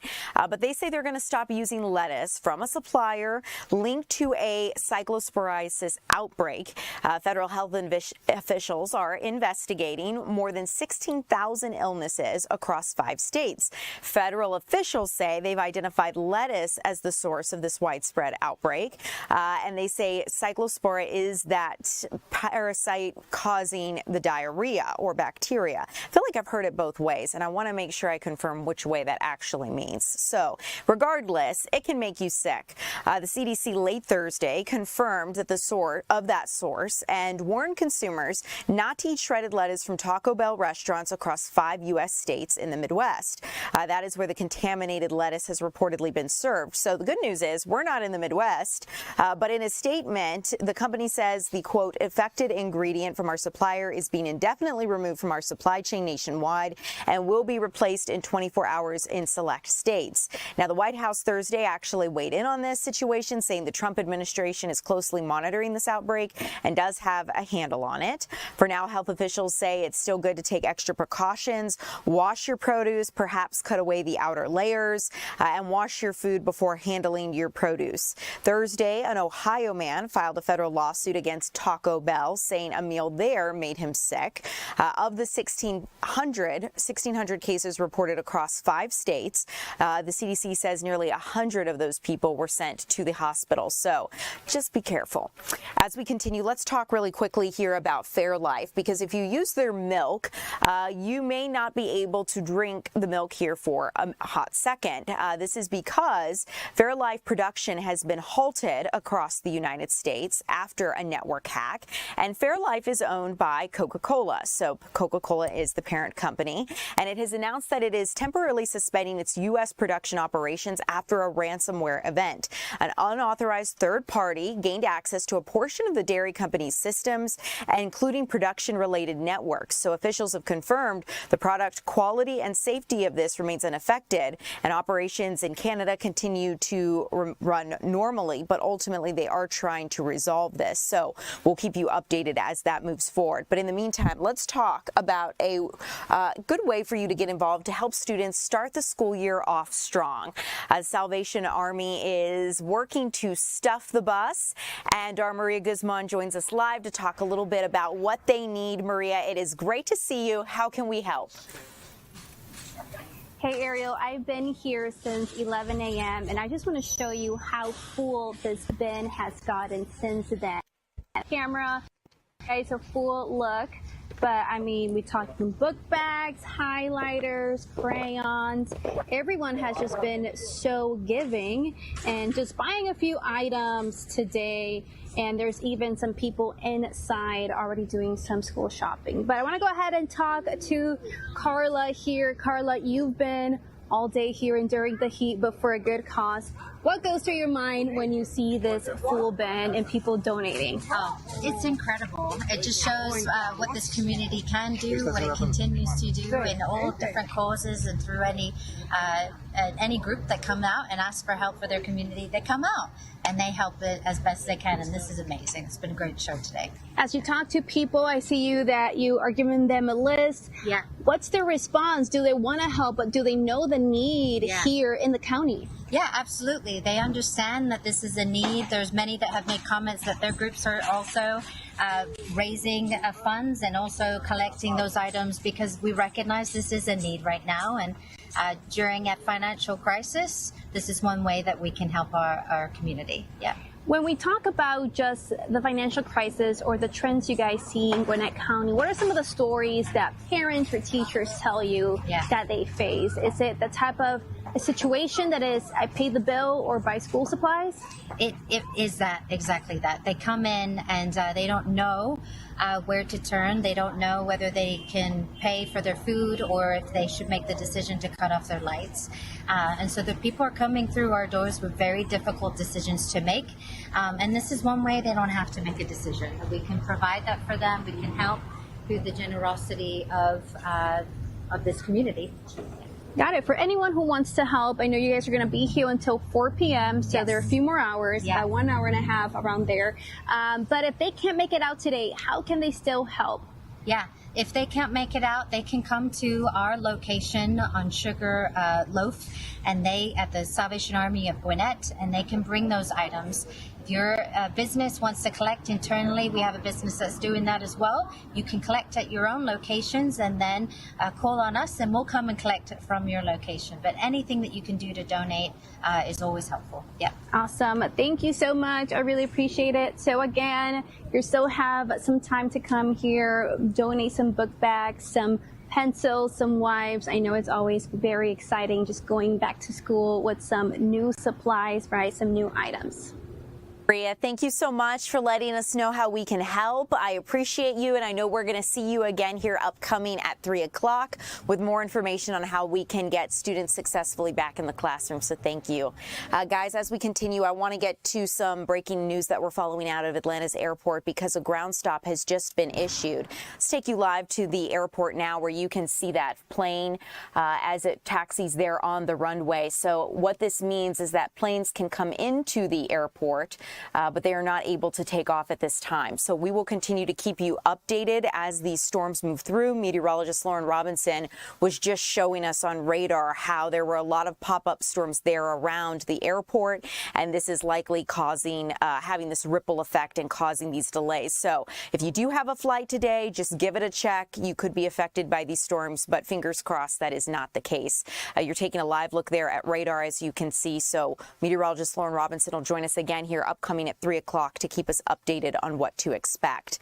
In the meantime, let me tell you here really quickly what to expect for the World Cup final on Sunday, because this is going to be a lot of first for a World Cup final. First ever halftime show. I mean, the World Cup is in America, so of course there's some ways that it's being Americanized with a big halftime show. A lot of performers expected to come and show up, but ultimately Spain and Argentina will go head-to-head seeking that World Cup title. And one thing that we've seen from this incredible run of the World Cup here in the United States is that not only have fans gotten to see America and gotten to know each other on a deeper level, but we've also seen attendees from around the globe experience new traditions, fill our stadiums, and of course here in Atlanta we've hosted over 1 million visitors, which is really just truly incredible.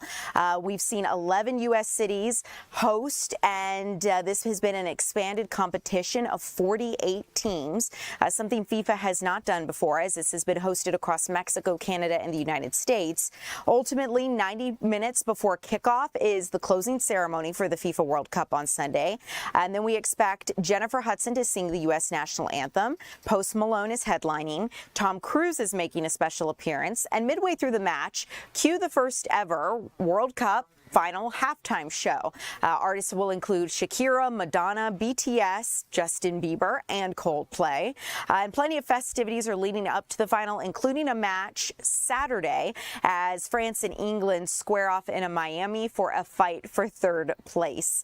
Watch parties nationwide will be in full effect. We will keep you updated as that moves forward. But in the meantime, here coming up next, we want to get a check in with our Chris Rosenthal about some teenagers graduating from an academy, but it might not be the kind of academy you expect. We're going to talk about why straight ahead.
Welcome in, you guys. It is great to see all of you. I'm Ariel Onstad. Thanks so much for being here. Let's talk about some teens graduating in Dunwoody. Our Chris Rosenthal joins us live.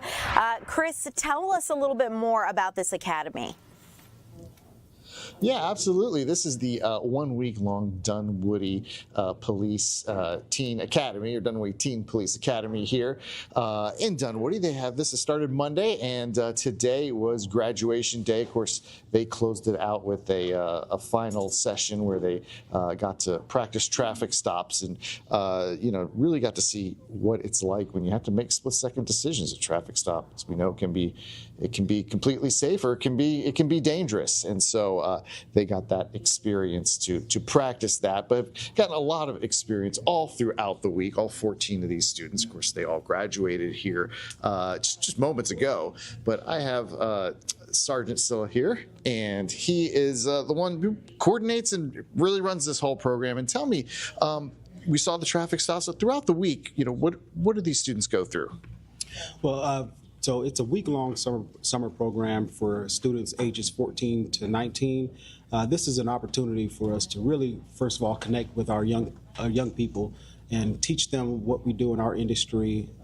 It also allows us to highlight our profession if anyone's interested in getting in this profession. So there's different areas and aspects of law enforcement that we allow them to get into. So for instance, they'll go to the GBI, do a tour there. They've gone to DeKalb County Jail. They were able to do a shooting simulator and see what an officer has to do to make split-second decisions. They have CPR training. We have our SWAT team come out to show them what they do, our K-9 units. They do our crime scene investigations course. There's so many different things that they do. This year we even added a fire department to it, so they can actually see other areas of public service as well. Yeah, and they got to also visit with other agencies. You got a lot of help here with this too. Yeah, absolutely. We have so many partner agencies that assisted us with this. Georgia Bureau of Investigation, DeKalb County Sheriff's Office, DeKalb County Fire Department. We've had Chatcom 911. That's our 911 center that they were able to go and visit. And our K-9 units, just so many different places that they were able to go and see and learn as far as what we do in our profession. And why is it important for these, to reach these teens and really give them a glimpse into what law enforcement does? Well, first of all, we don't want the first encounter that we have with teenagers to be a negative encounter. We want to show them that there's a lot more involved with this, and our job is very fluid. There's so many things that we do in our profession, and so we want to connect with them, build a relationship with our young community. And then on top of that, a lot of our professions are looking for officers and crime scene workers and firefighters. There's so many different openings, and so this gives them a little insight of what they can potentially do when they graduate from high school. You've done this for 6 years. I mean, do you see any potential law enforcement officers here? Oh, certainly. We've had a lot of people who've said they're now interested in certain parts of this profession.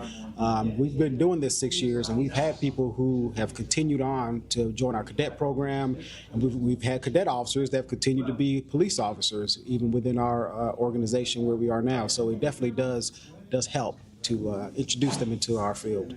Wonderful, and they've been through this for a week. They came in here Monday, fresh, and how have they changed throughout the week? What have you seen in them? Yeah, it's funny to see Monday. They don't understand what they're going to get into, so they're very timid, very shy. But then as the week goes by, you start seeing them coming out of their shells. They start asking a lot of questions, and by Friday, they're very engaged, very inquisitive, learning a lot of new things, and that's the goal, so that they can really understand what we do in our profession.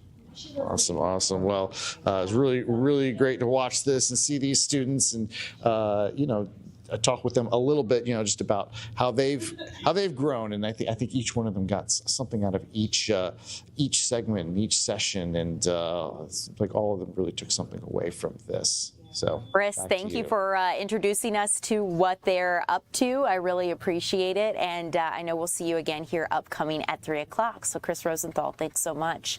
You guys, as we continue to track the weather here in our area, these pop-up storms happening throughout the metro area. Let's take a look outside in downtown Atlanta. You can see it is raining over what used to be the FIFA Fan Festival there in Centennial Olympic Park. Taking a look at it, you can see that fences have already come down, fencing and parts of the activations regarding the Home Depot backyard. And that is a live look from Mercedes-Benz Stadium. As you can see, it is raining pretty heavily there as the storm is moving through the southern part of our metro. So we'll continue to keep you updated as things progress. But keep in mind that this is a situation unfolding throughout the downtown and around Atlanta's airport. So we will keep you updated as we get any new details. But this is affecting air travel as there is a ground stop in effect at Atlanta's airport right now. So check your flights if you do have one, because this is something that's likely going to last here for a little bit longer. Meteorologist Lauren Robinson will be joining us around 3:25 or so to discuss an update regarding our weather forecast, and we will check in with her then on the latest. In the meantime, you guys, I'm Ariel Onstadt. Thank you so much for being here with us at 2 o'clock. We'll have more to come at 3. I'll be catching you up on some of the stories we're following here in our newsroom.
Welcome in, everyone. I'm Ariel Onstadt here with Ray Urena. And Ray, I understand you are tracking a cold case that police sheriff's office in Broward County, Florida, is actually looking for more information on a victim here in Decatur. Yeah, and she, let's just start from where exactly Broward County is. This is near Fort Lauderdale, Florida.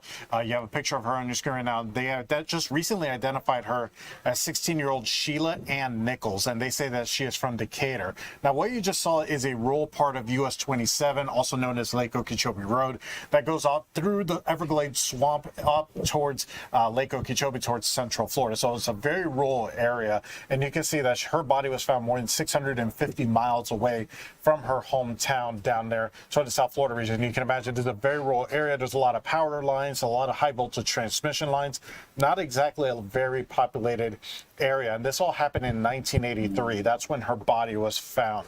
And they say from earlier that year to months later, when her remains were found in 1983, that's when her remains were found, and from then on, for more than 40 years, her remains remained unidentified. And it's until recently that the sheriff's office was able to use genealogy to kind of create a family tree from those remains to lead her to eventually finding the father of Sheila. He still lives in Metro Atlanta. They were able to find her father and confirm with all this. And they don't know exactly why Sheila left Decatur. They just said that in their news release, they said that Sheila just vanished at that point, and she ended up somehow, someway coming down to South Florida where her remains were found. They don't know who her killer is. They don't know how she died.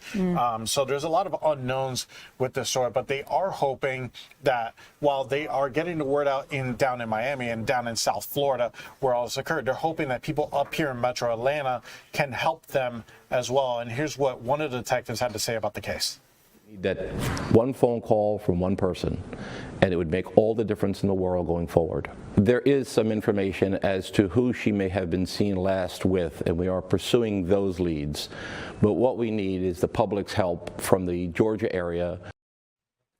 Yeah, a lot of help from the Georgia area. A lot of help from the Georgia area is what they need, just because of all those unknowns. Again, she was last seen in Decatur sometime in between May and September of 1983. And for those 40 years, they were able to, her remains basically stayed as such down there in Broward County. It was only until recently, Ariel, that they were able to get her identified. So if you do know anything, the number is 954-493-TIPS. That is their Crime Stoppers number. I'm going to say that again, 954-493-TIPS. That's their Crime Stoppers number. They say if anybody has any information to reach out to them directly. It's incredible, Ray, what we have been able to do with genealogic testing and how not only is this being used to solve crimes and identify suspects in cases that where previously we had no idea maybe who had committed crimes, but it's also identifying victims like this, where if you have enough data on someone's family members, you can form a profile of them. So remarkable that they were able to identify her after such a long period of time. Yeah, and that's what exactly they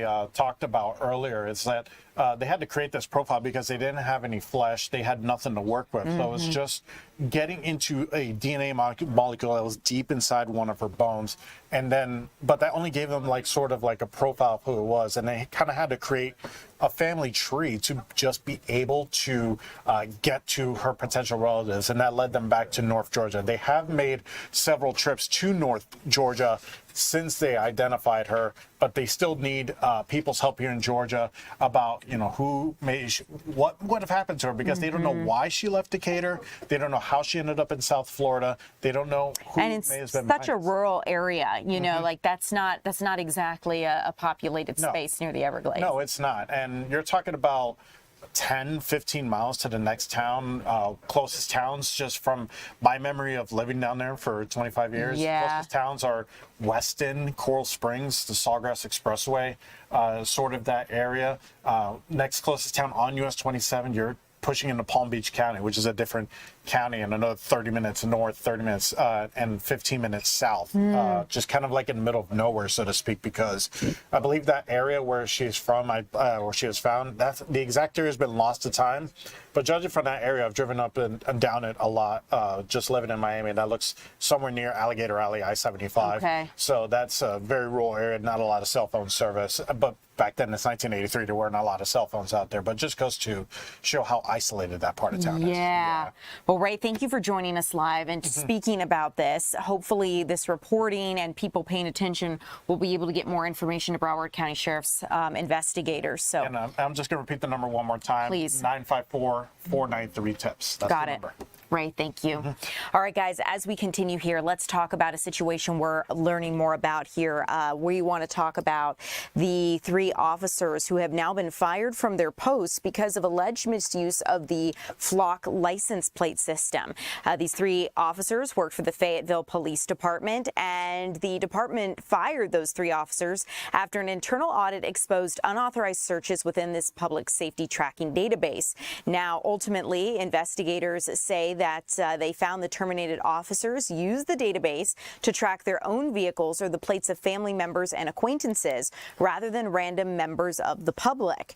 Department officials stated the searches served no legitimate law enforcement purpose and directly breached agency policy. 3 identified officers were initially placed on administrative leave during the internal inquiry before they were ultimately dismissed. The Georgia Bureau of Investigation has now been called in to conduct their independent probe into the situation. But this is something that we've continued to see, or it's not the first time we've reported on officers misusing this system or the first firing. There's been a series of recent incidents involving officers misusing Flock. In Greene County, we know that a female deputy was fired and charged with misusing the system.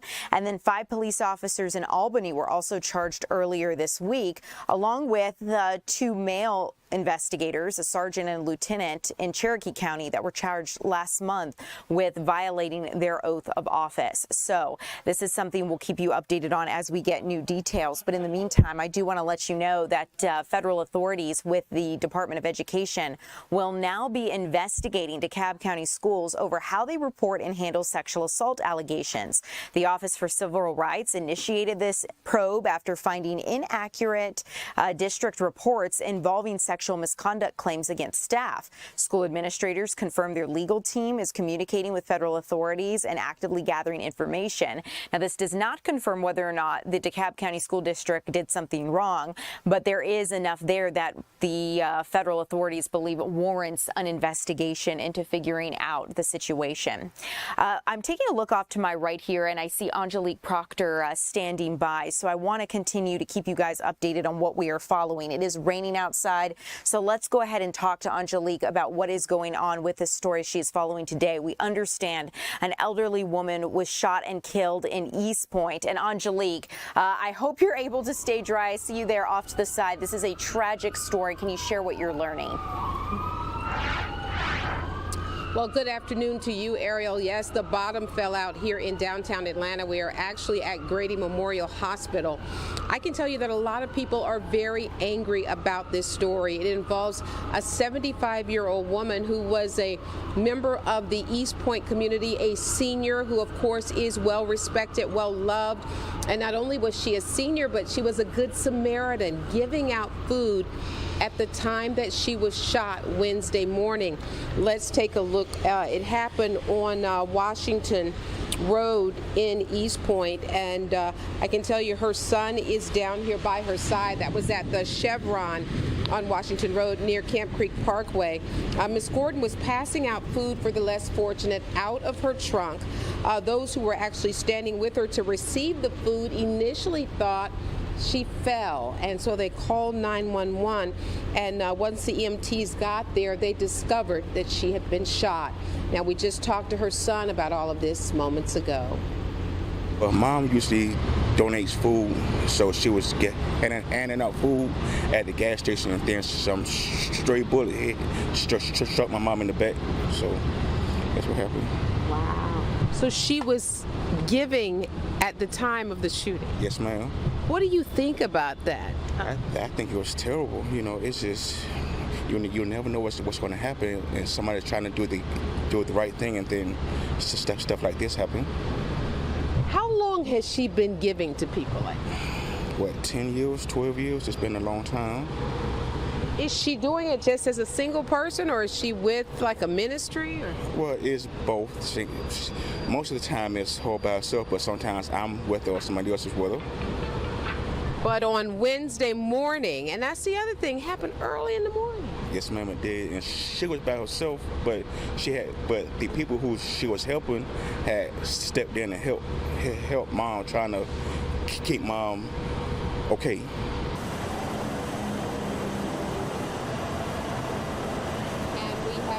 That bullet is still lodged in her back. Her son says that Miss Gordon is in a whole lot of pain. He says right now the hope is that she will be able to walk again. He says at this point the doctors just have not been able to assess exactly where she is medically, but certainly this is a very serious situation.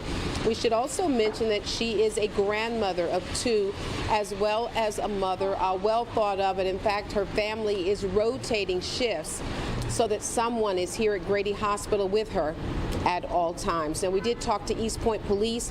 They say that they don't really have any leads right now, but they are encouraging everyone to call in. There is a Crime Stoppers reward in this case of $5,000. There were certainly several people out on Washington Road when this happened Wednesday morning, so they believe that there are people that have information. But at this point, it sounds like the shooter, who Miss Gordon's son calls a coward, just fired that bullet and then took off running. Ariel? Angelique, horrible situation. I will say initially I had seen some reports that this woman had died, so understanding from your reporting that that is not the case is very good news indeed. I want to continue here with the fact what you mentioned, that this was a busy area. She was delivering meals, helping others actively when she was hurt. So the fact that people were around in that area, someone had to have seen something.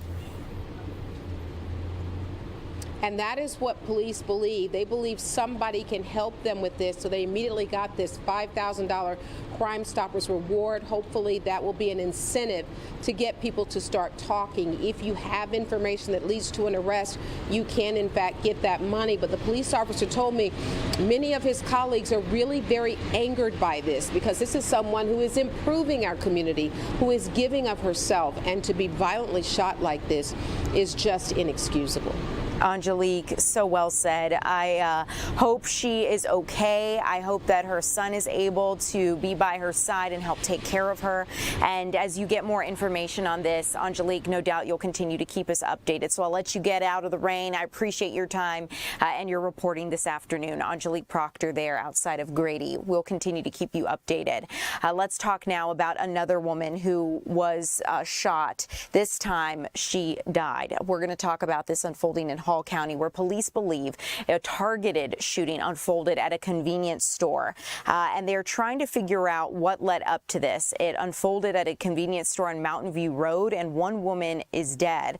Authorities believe the killer targeted the woman and ran from the scene before law enforcement ultimately arrived.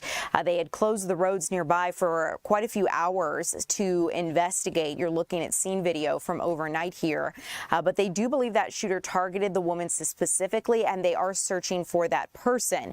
We are waiting to learn more from police as to whether or not they have identified them.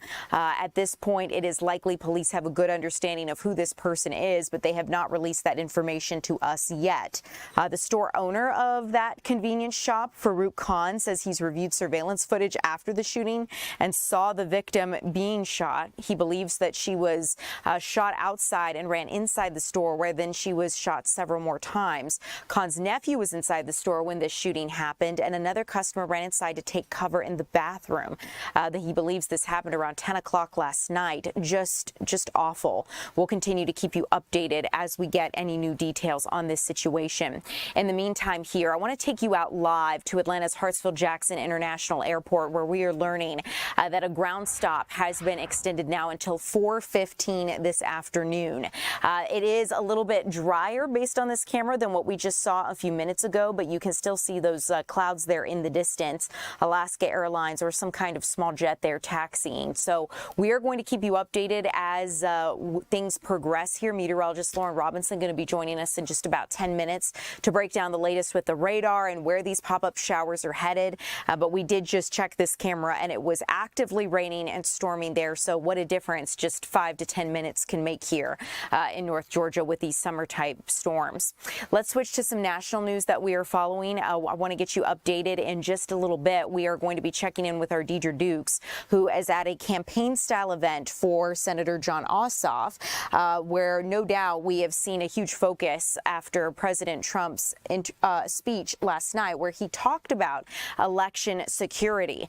He pushed really hard for the Save America Act, for Congress to pass the Save America Act, saying that he wants these stronger voting restrictions before midterm voting kicks off. The president held a primetime address to the nation, and he says there is new evidence of interference in the 2020 election. He says the findings come from the Office of the Director of National Intelligence. Keep in mind, a new Director of National Intelligence was newly appointed after Tulsi Gabbard left from her role and resigned her position. The president has long alleged, without evidence, that there was fraud in the 2020 election. Numerous audits and recounts have turned up no evidence of wrongdoing. The president also faced his own indictments, alleging he interfered in multiple states, saying, quote, "I just want to find 11,780 votes, which is one more than we have," end quote. But the cases were tossed out after the president won in 2024. President Trump has also dismissed previous accusations of foreign interference in elections, saying, quote, "The Russia hoax, one of the probably greatest hoaxes in the history of our country," end quote. Now, the president has been pushing Republicans all year to pass the Save America Act. The bill includes a national voter ID law and requires a birth certificate to prove citizenship to register to vote. Democrats say the president is trying to cast doubt on the upcoming midterms, and even some Republicans are frustrated by the president's efforts to relitigate 2020. One of those Republicans is Senator Tom Tillis, who says, quote, "Anytime you're looking back, you're not looking ahead, and I'm looking ahead to these elections, and the president should as well," end quote. Now, whether the president's message resonates with voters could shape how both parties campaign heading into the midterm elections. But part of this effort from the White House is that they are tasking agencies here within the federal government to crack down on election security. Homeland Security Secretary Markwayne Mullin, for example, says his department is cracking down on non-citizen voters ahead of the midterm elections. Today, Mullin says the DHS is taking steps to safeguard election security. The department says it's found over 250,000 potential non-citizens illegally registered to vote in California, New Jersey, Nevada, and Pennsylvania. Mullin says he asked election officials in those 4 states to check their voter rolls a day after President Trump renewed claims of previous election interference. Take a listen. We're going to take proactive and reactive measures. At President Trump's direction, our cybersecurity team and CISA will release an updated election infrastructure plan, and it'll be public within 30 days, meaning that'll give the states the resources they need to help from the cyber side. From us, if they participate in the SAVE program, we'll provide the resources and training to support state election integrity. We're not trying to change the outcome. We're trying to make sure that American people can trust our voting system. Real ID does not prove citizenship and does not give you the right to vote. You must be a U.S. citizen and you must be eligible to vote. Before and after the election, we will scrub all election records looking for illegal aliens and those who are ineligible to vote, including those that somehow voted.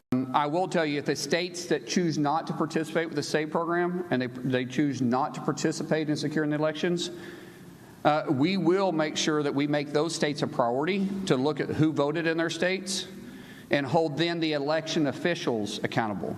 If the election officials, once we gave them the information they need to secure their elections, and they chose not to, then those individuals can also be held accountable by fines, by penalties, and even, depending on how far it goes, prison time. Well, Mullin has asked secretaries of state to respond within 2 weeks, confirming whether they would work with the DHS on election security. Let's talk about the recent ICE shooting in Biddeford, Maine, because at this point, we're learning more about the officer involved in that shooting. According to a new report from the Associated Press, the ICE officer involved has a history of violent behavior. This is according to interviews with family members and court records. Family members are identifying the officer as David Brulette, an Army veteran. They accuse him of attacking women in his life over the years, and one shared a voicemail with the Associated Press from last winter in which he allegedly told her he thought someone should slit her throat. Now, David Brulette doesn't appear to have a criminal record in Maine, as a check with the Maine Department of Public Safety returned no records for him, but hundreds of family court records obtained from the Augusta District Court Clerk's office detail years of allegations of physical and verbal abuse raised by his second ex-wife on behalf of of herself and his daughters. DHS has not released the name of the officer who killed a Colombian national named Duran Guerrero, but DHS has said the vehicle attempted to flee the scene and an officer discharged his weapon, fearing for public safety. Brulette has not responded to text messages or an email seeking comment. 3 relatives who say they've spoken with him since the shooting, including an ex-wife and daughter, say he told them he acted in self-defense. Now, at least 10 people have died in encounters with immigration agents since the president launched the crackdown after retaking office, including 25-year-old Johann Sebastian Duran Guerrero, a Colombian national, who was shot and killed by Brulette on Monday after he was in his car near his home in the coastal town of Biddeford, Maine.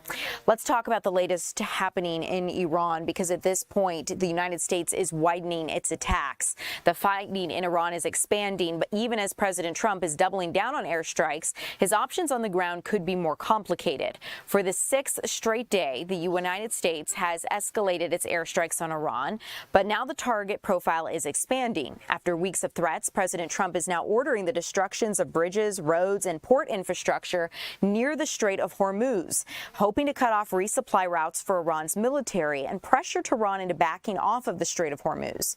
At the same time, the president could be looking at limited options if he wants to expand the war, with most experts agreeing a land invasion is not likely at this time. The country is too large, too hard to get to, and the United States does not fully understand the terrain.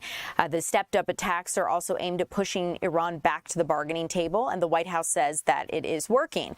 But the Iranians, as you might expect, tell a different story. They say they will not resume talks until the fighting stops, and today they targeted another civilian ship, part of a strategy to maintain control in the Strait of Hormuz.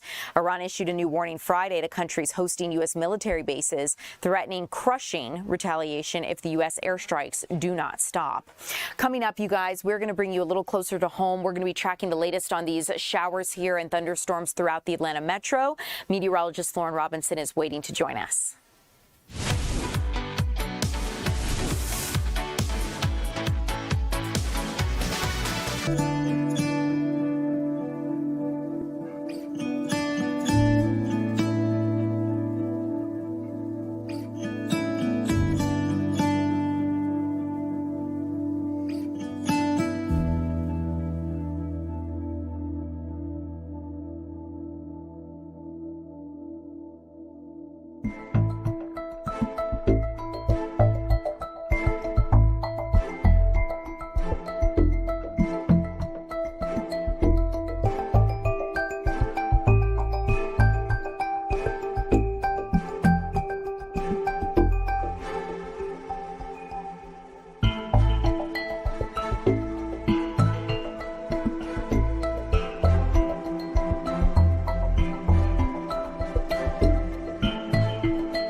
Welcome in, everyone. I'm Ariel Onstad here with meteorologist Lauren Robinson. Lauren, I understand we have a ground stop at Atlanta's airport until 4:15 because of what we've been seeing, but it's remarkable. pouring rain in downtown, and then within the span of 10 minutes, now it's almost sunnier skies. But if we take a live look at the airport now, actually, let's do that. Because you can still see, yes, you can tell the sun is shining here, but what's going on with those clouds in the background? Yeah, the clouds in the background are what we're going to keep an eye out for, and the airport is actually one of the lucky areas that didn't just get continuously drenched. Some of the areas to the north saw showers pop up maybe almost 2 hours ago and have not left. So these people are getting a couple of inches of rain per hour. The airport got a little bit, then it kind of is backing off a little bit. We're not done quite yet, so that's why we do still have that ground stop. But let's go ahead and take a look at our radar, where I want to show you a couple of these areas, mostly north toward the high country, Blairsville. That's where we saw the first approach of these storms, and they really have not moved. This loop that's happening right now is an hour long. Take a look at these areas that just have continued to get rain for an hour. This stuff is not moving, and this is why we're going to watch for, I think, more flooding alerts will be processed. In the meantime, though, let's go ahead and stop this loop. We have a couple of flash flood warnings. One of them is in Gilmer. That one was issued about an hour ago or so. That's going to be until 4:45, and then we have a second one in Lumpkin County. That's going to be until 5:45. So we're just going to continue to watch for flash flood warnings with all of the heavy rain that's falling from Canton down through Milton, Alpharetta, Sugar Hill, Roswell, Tucker, Smyrna, Kennesaw. These areas that are getting these heavier downpours, I suspect we will be having more flood alerts in these areas because this rain is dumping hard and it's not moving. So far we have managed to escape the severe lane.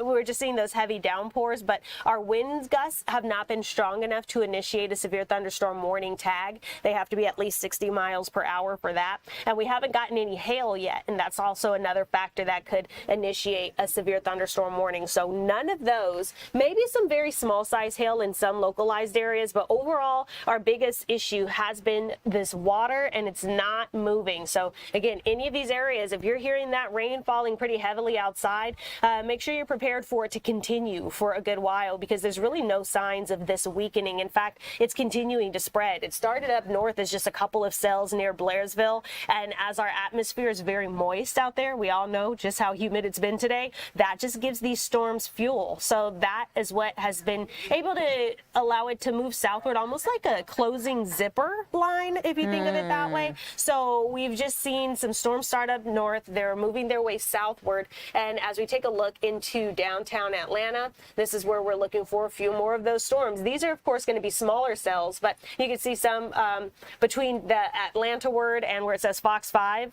We're going to be seeing some storms overhead here. We have some from Buckhead through Smyrna. We also have another round not too far from the airport, and this is why we continue to have a ground stop there, even though our camera direction isn't really showing much rain. But we're going to continue to look for heavier rainfall near Stone Mountain, Tucker, Doraville, Norcross, Peachtree Corners, Dunwoody, Johns Creek, all these areas getting some heavy rainfall. And again, these systems really aren't moving. Now, to a far lesser extent, let's move down to south of the I-20 corridor. This is extremely hit or miss. We have a couple of light cells here or there, but nothing compared to what's happening downtown and northward. So we're going to continue to monitor that. Now, outside of the storms, we do still have heat and humidity. A lot of that heat and humidity is what is aiding these storms to just continue to sit there. So we are seeing those temperatures drop in the areas that are getting the heavy rainfall. You can tell exactly where the rain has been falling, because those are the only areas seeing temperatures in the 70s. That's Blairsville, Canton, and then southward near even Griffin, areas in the 70s. That's where you can tell we've been having those showers and storms, because they're having rain-cooled air. Now, the other factor, of course, we do have those storms out there. Thankfully, as of now, none of them are severe. They do still hold that chance, though. Again, all it takes is some moderate-sized hail or some extremely gusty winds, upwards of 60 miles per hour. So outside of our storms, our other big issue out there, heat and humidity. So we have these heat index values in the triple digits off to the east. Take a look at Athens, Covington, Eatonton, even down in Thomaston and LaGrange. These areas have triple-digit heat indices, and this is why we have heat alerts that are in place until 8 o'clock. Oh, my mostly goodness. east central Georgia, and that's where we're going to look for heat indices. It says up to 108 degrees. That's what it was issued for, but we've already seen that Covington feels like 111 right now, so we're surpassing that. That is so hot, right? When you just think about being outside in that. So and you know, it's one thing to say, oh, 111 in like a Phoenix or a dry heat area, but 111 with the dew point, the humidity we have here in Georgia right now. Oh my goodness. Yeah, well, the dew point is what makes it feel like 111. I think the air temperature is like in the 90s, but still, it just, you know, kind of like what you said, maybe out in the desert areas. Think of how hot you are when you hear those numbers, and you know, you got to feel for anybody experiencing that. That's why we say just try and seek shelter, be indoors if you can, make sure you're staying hydrated. Now, back to the storms, here's where we could see some stronger storms this afternoon through early evening. We're going to continue to watch for those gusty winds, heavy downpours, flooding, maybe even some hail in some areas because we are plenty moist out there. But we go through the next few days. If you're making those weekend plans, if they're outdoors, try and do it in the morning. Both because that's when it's going to be drier, but also because that's where we're going to see, you know, lighter temperatures before that max heating of the day. So we continue to move through our Saturday and into our Sunday, and this is where we're going to look for stronger storms to the northeast tomorrow afternoon, and then Sunday we're mostly going to see stronger storms all across North Georgia.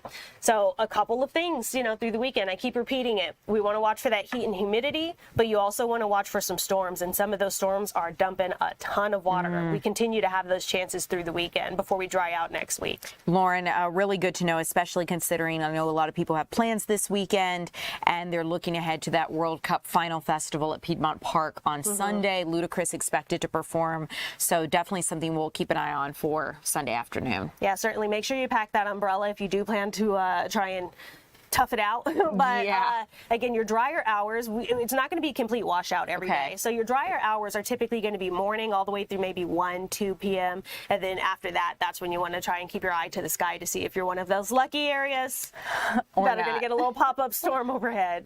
Lauren, thank you so much as always. Guys, let's talk about some extreme weather happening really throughout different parts of the globe right now. We're going to talk about one effect, a powerful quake, 7.3 to be exact, striking Guatemala and parts of Central America and Mexico. You're taking a look at people who are evacuating buildings in Guatemala City today after this strong earthquake struck off of Mexico's southern Pacific coast near its border with Guatemala. The U.S. Geological Survey is putting the magnitude at 7.3, and it was felt across a broad area, including El Salvador and Mexico City, as well as Guatemala.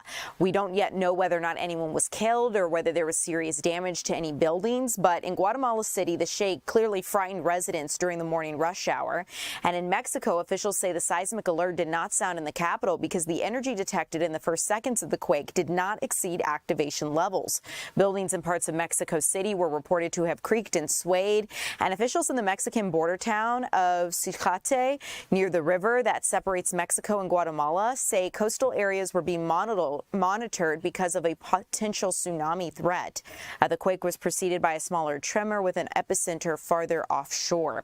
Let's go up now north to Canada, where wildfires are now darkening skies here across the United States. This is causing a lot of air quality concerns, and doctors and health officials are urging residents to stay inside or wear masks, especially if you're immunocompromised. More than 100 wildfires are burning across Canada, with some charring land in northern Minnesota.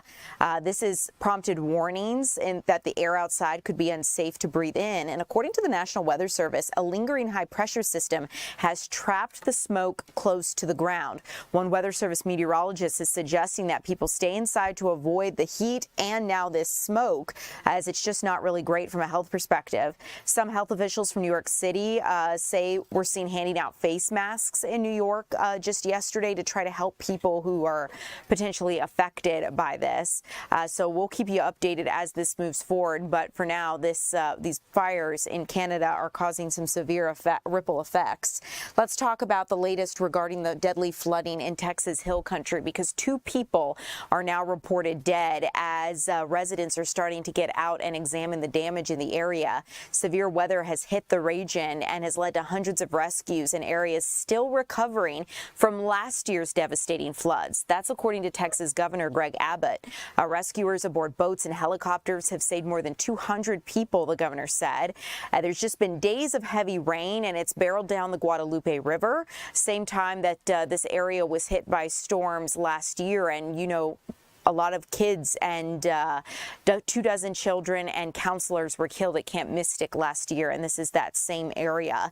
Now, one thing to keep in mind is that some residents are saying they're receiving more warnings this year regarding the flooding. Alarms have been sounding, which is good news. The National Weather Service says as much as 28 inches of rain fell over the past 3 days in Uvalde County, and we could see more rain here through Friday. Some of the rivers are expected to reach historic levels. Let's talk about what is unfolding with a deadly boat accident in San Francisco. Another body has been pulled from the San Francisco Bay after a recreational boat sank near Alcatraz Island Tuesday. That second body was found near Treasure Island Thursday, and authorities say the victim is a 58-year-old woman from Sacramento. San Francisco police officers were conducting a sonar scan when a passing boat notified them of the body. The victim was one of 20 people on board a cabin cruiser aboard that cabin cruiser on the water for a memorial service when it sank. 2 others from that boat are still missing. As we continue here, you guys, we're going to continue talking about the latest regarding a campaign stop here in Georgia by Senator Jon Ossoff. Our Deidre Dukes has been there, and she'll join us with the latest.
Welcome in, everyone. I'm Ariel Onstad. Thanks so much for streaming live with us here at 3 o'clock on your Friday afternoon. Senator Jon Ossoff held a campaign event in Rome, Georgia today.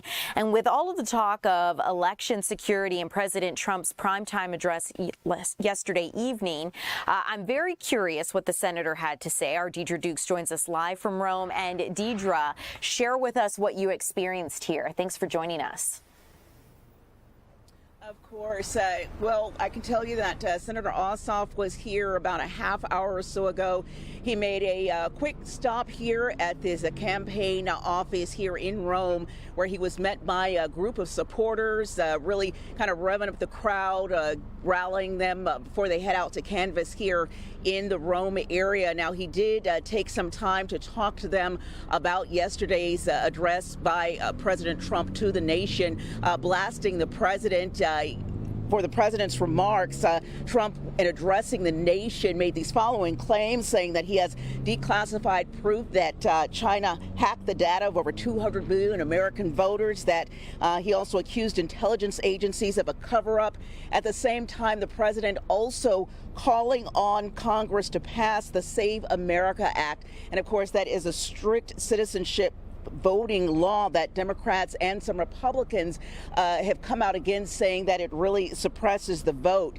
Now, ahead of Thursday's address earlier this week, there was a lot of speculation that during Thursday's speech, we would hear the president really challenge the 2020 election results here in Georgia. And it was also thought, there was a lot of speculation that he was going to challenge Senators Raphael Warnock and Senator Ossoff. Now, that did not happen. Still, there was a lot of criticism from Senator Ossoff regarding that speech. He talked to reporters after addressing his supporters here, and here's what he told us.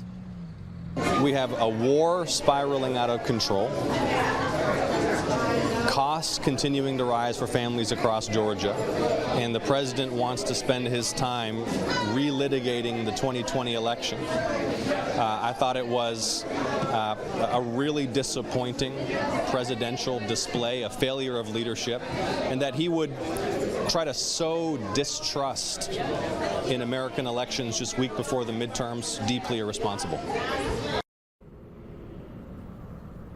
Now, Senator Ossoff also criticized his opponent, Representative Mike Collins, over recent news reports of Collins' son-in-law's reported ties to white nationalism. Now, we did reach out to Congressman Collins' camp for comment, and a campaign spokesman sent us a written statement saying Representative Collins has always condemned all forms of anti-Semitism, including this, and always will, regardless of source. Collins' lifelong support for Israel and the Jewish people is guided by his personal beliefs and backed by his consistent voting record. And so that was the statement we received from Congressman Collins' office today. But definitely a lot coming out of this stop by Senator Ossoff here in Rome this afternoon, Ariel. Deidre, thank you so much for catching us up. As we are heading closer to the midterms, I'm sure we're going to start to see many more campaign stops from both candidates. It is interesting to see Jon Ossoff is the incumbent here, Mike Collins the challenger, and how that's going to play out in November already. I mean, you can see that Jon Ossoff does have a strong supporting here within our state based on the numbers so far. That's right. He is also, if you can believe the polls, we've seen several polls now coming out now that the primary runoff is over, heading now into the general election. As you said, the midterms in November. We've seen some polls come out where the incumbent Senator Ossoff is in the lead, according to these polls. Deidre, thanks for the update. Appreciate our conversations as always. I'll let you get back to it because I know you'll be joining us again later this afternoon and evening to give us another update as to what you're finding in Rome. So thank you, Deidre.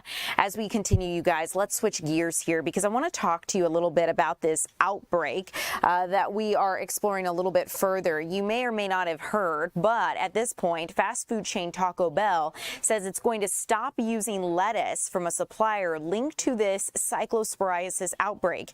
Federal health officials are investigating more than 16,000 illnesses across 5 states, and federal health officials believe they've identified lettuce as the source of this widespread outbreak of cyclospora, which is the parasite causing the diarrhea.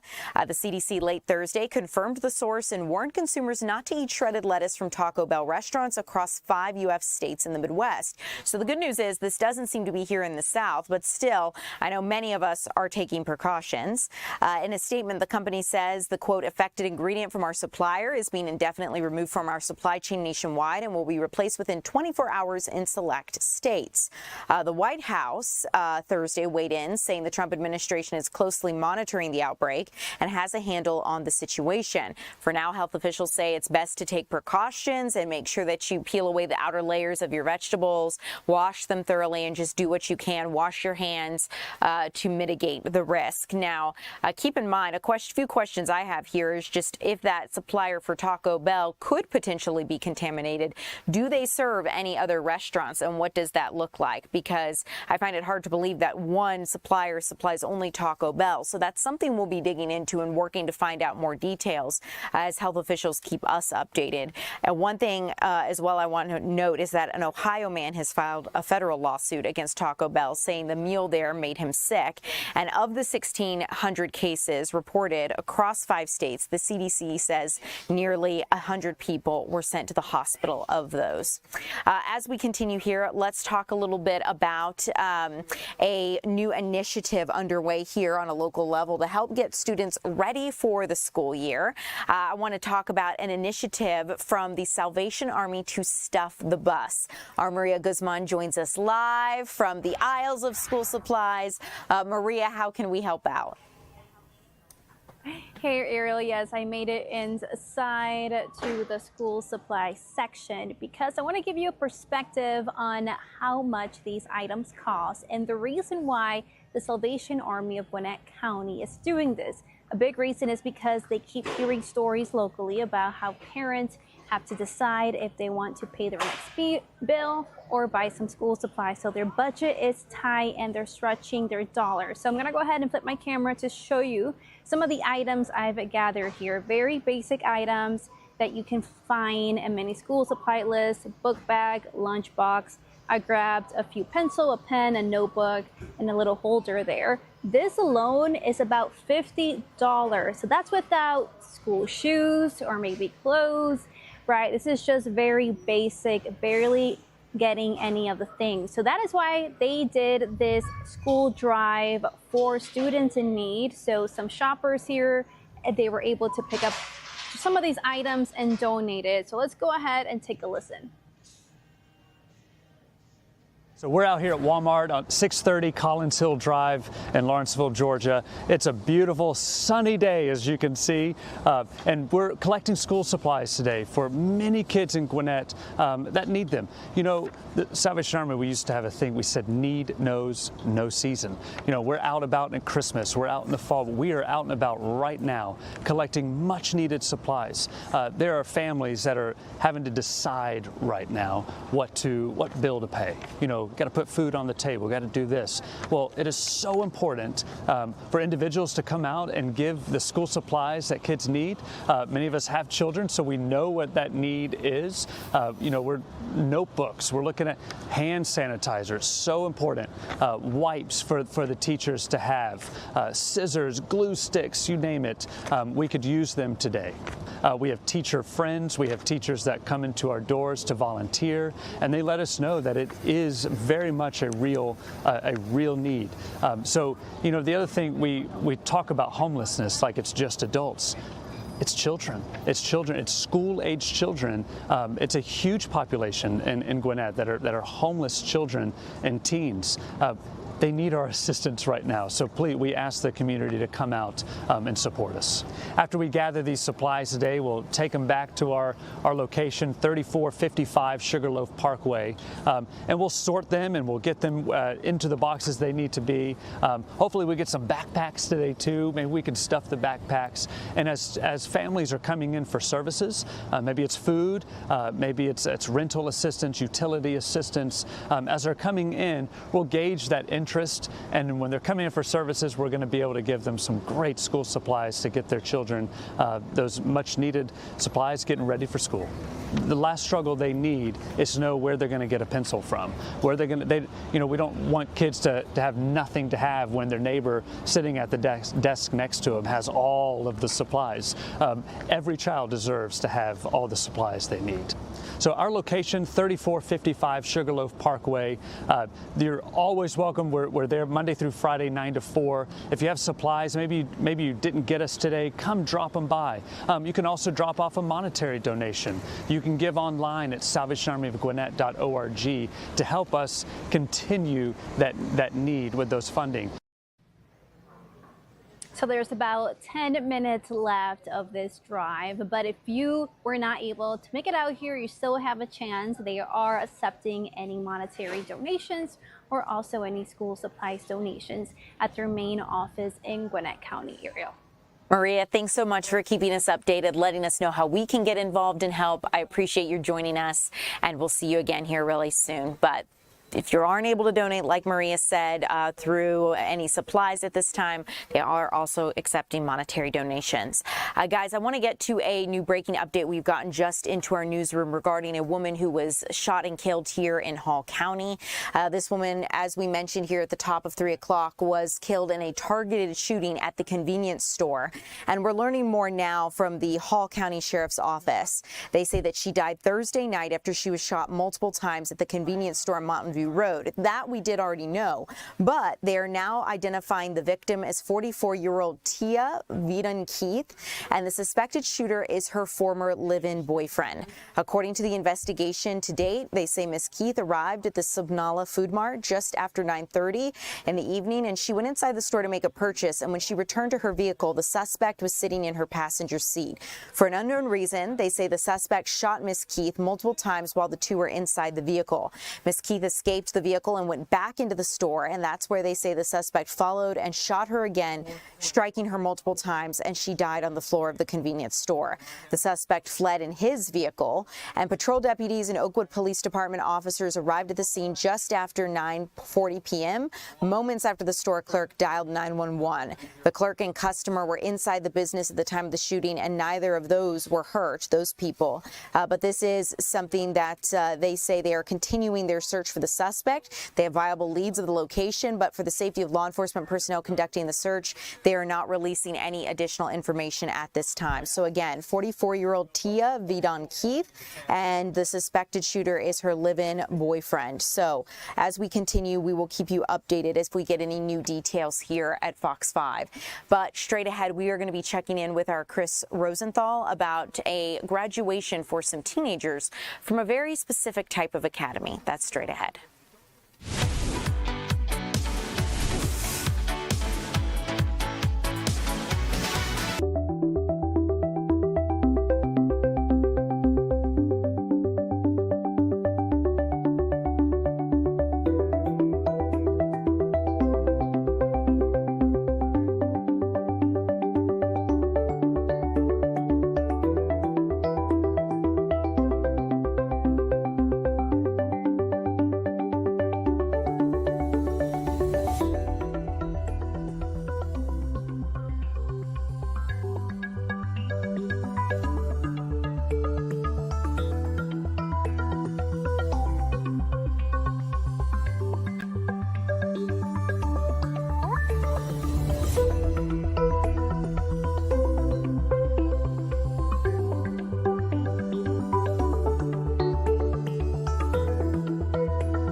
Welcome in, everyone. I'm Ariel Onstad. Thanks so much for being here. Let's get out live to our Chris Rosenthal, who is speaking with some leaders of a very specific academy. Graduation happening this Friday. And Chris, you're in your car after that graduation has wrapped up. What can you share with us? I see the rain on your window too, by the way.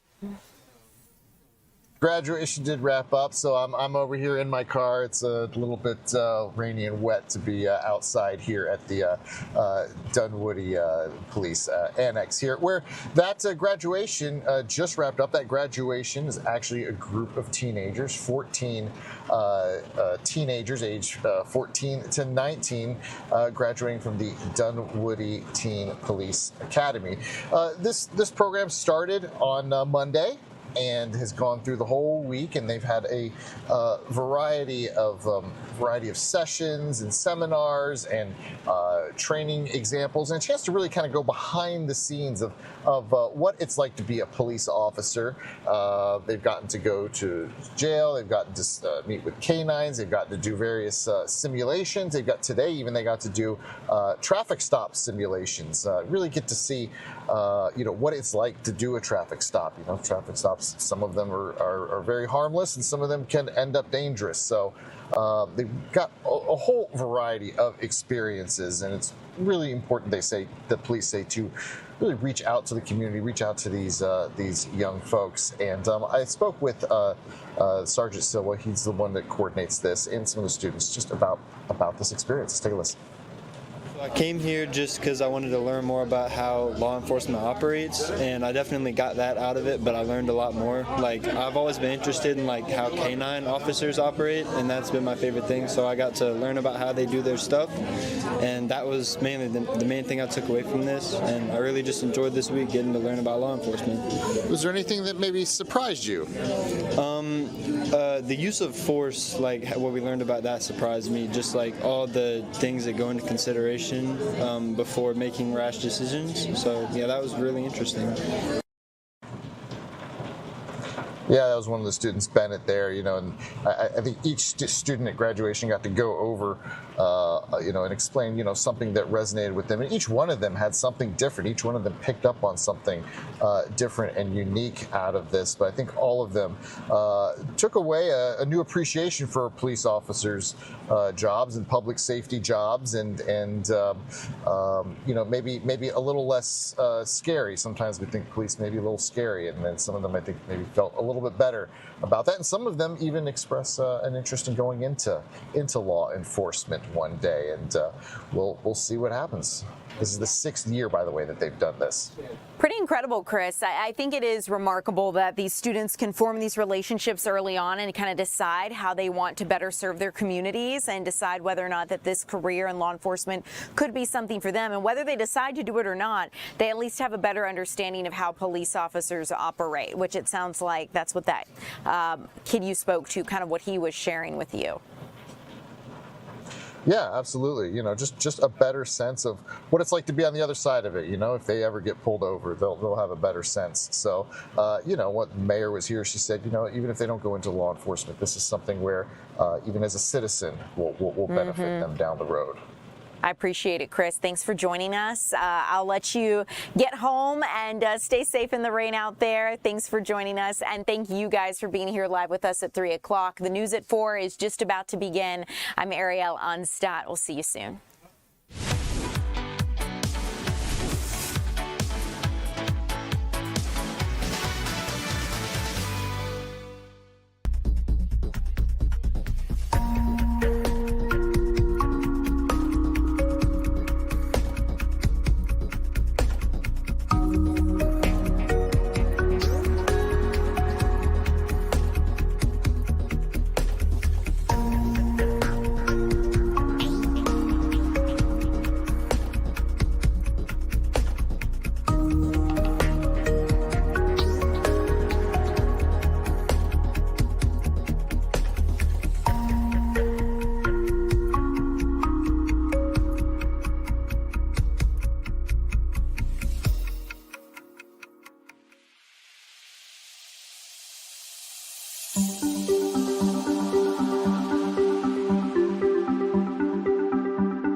Live News at 4.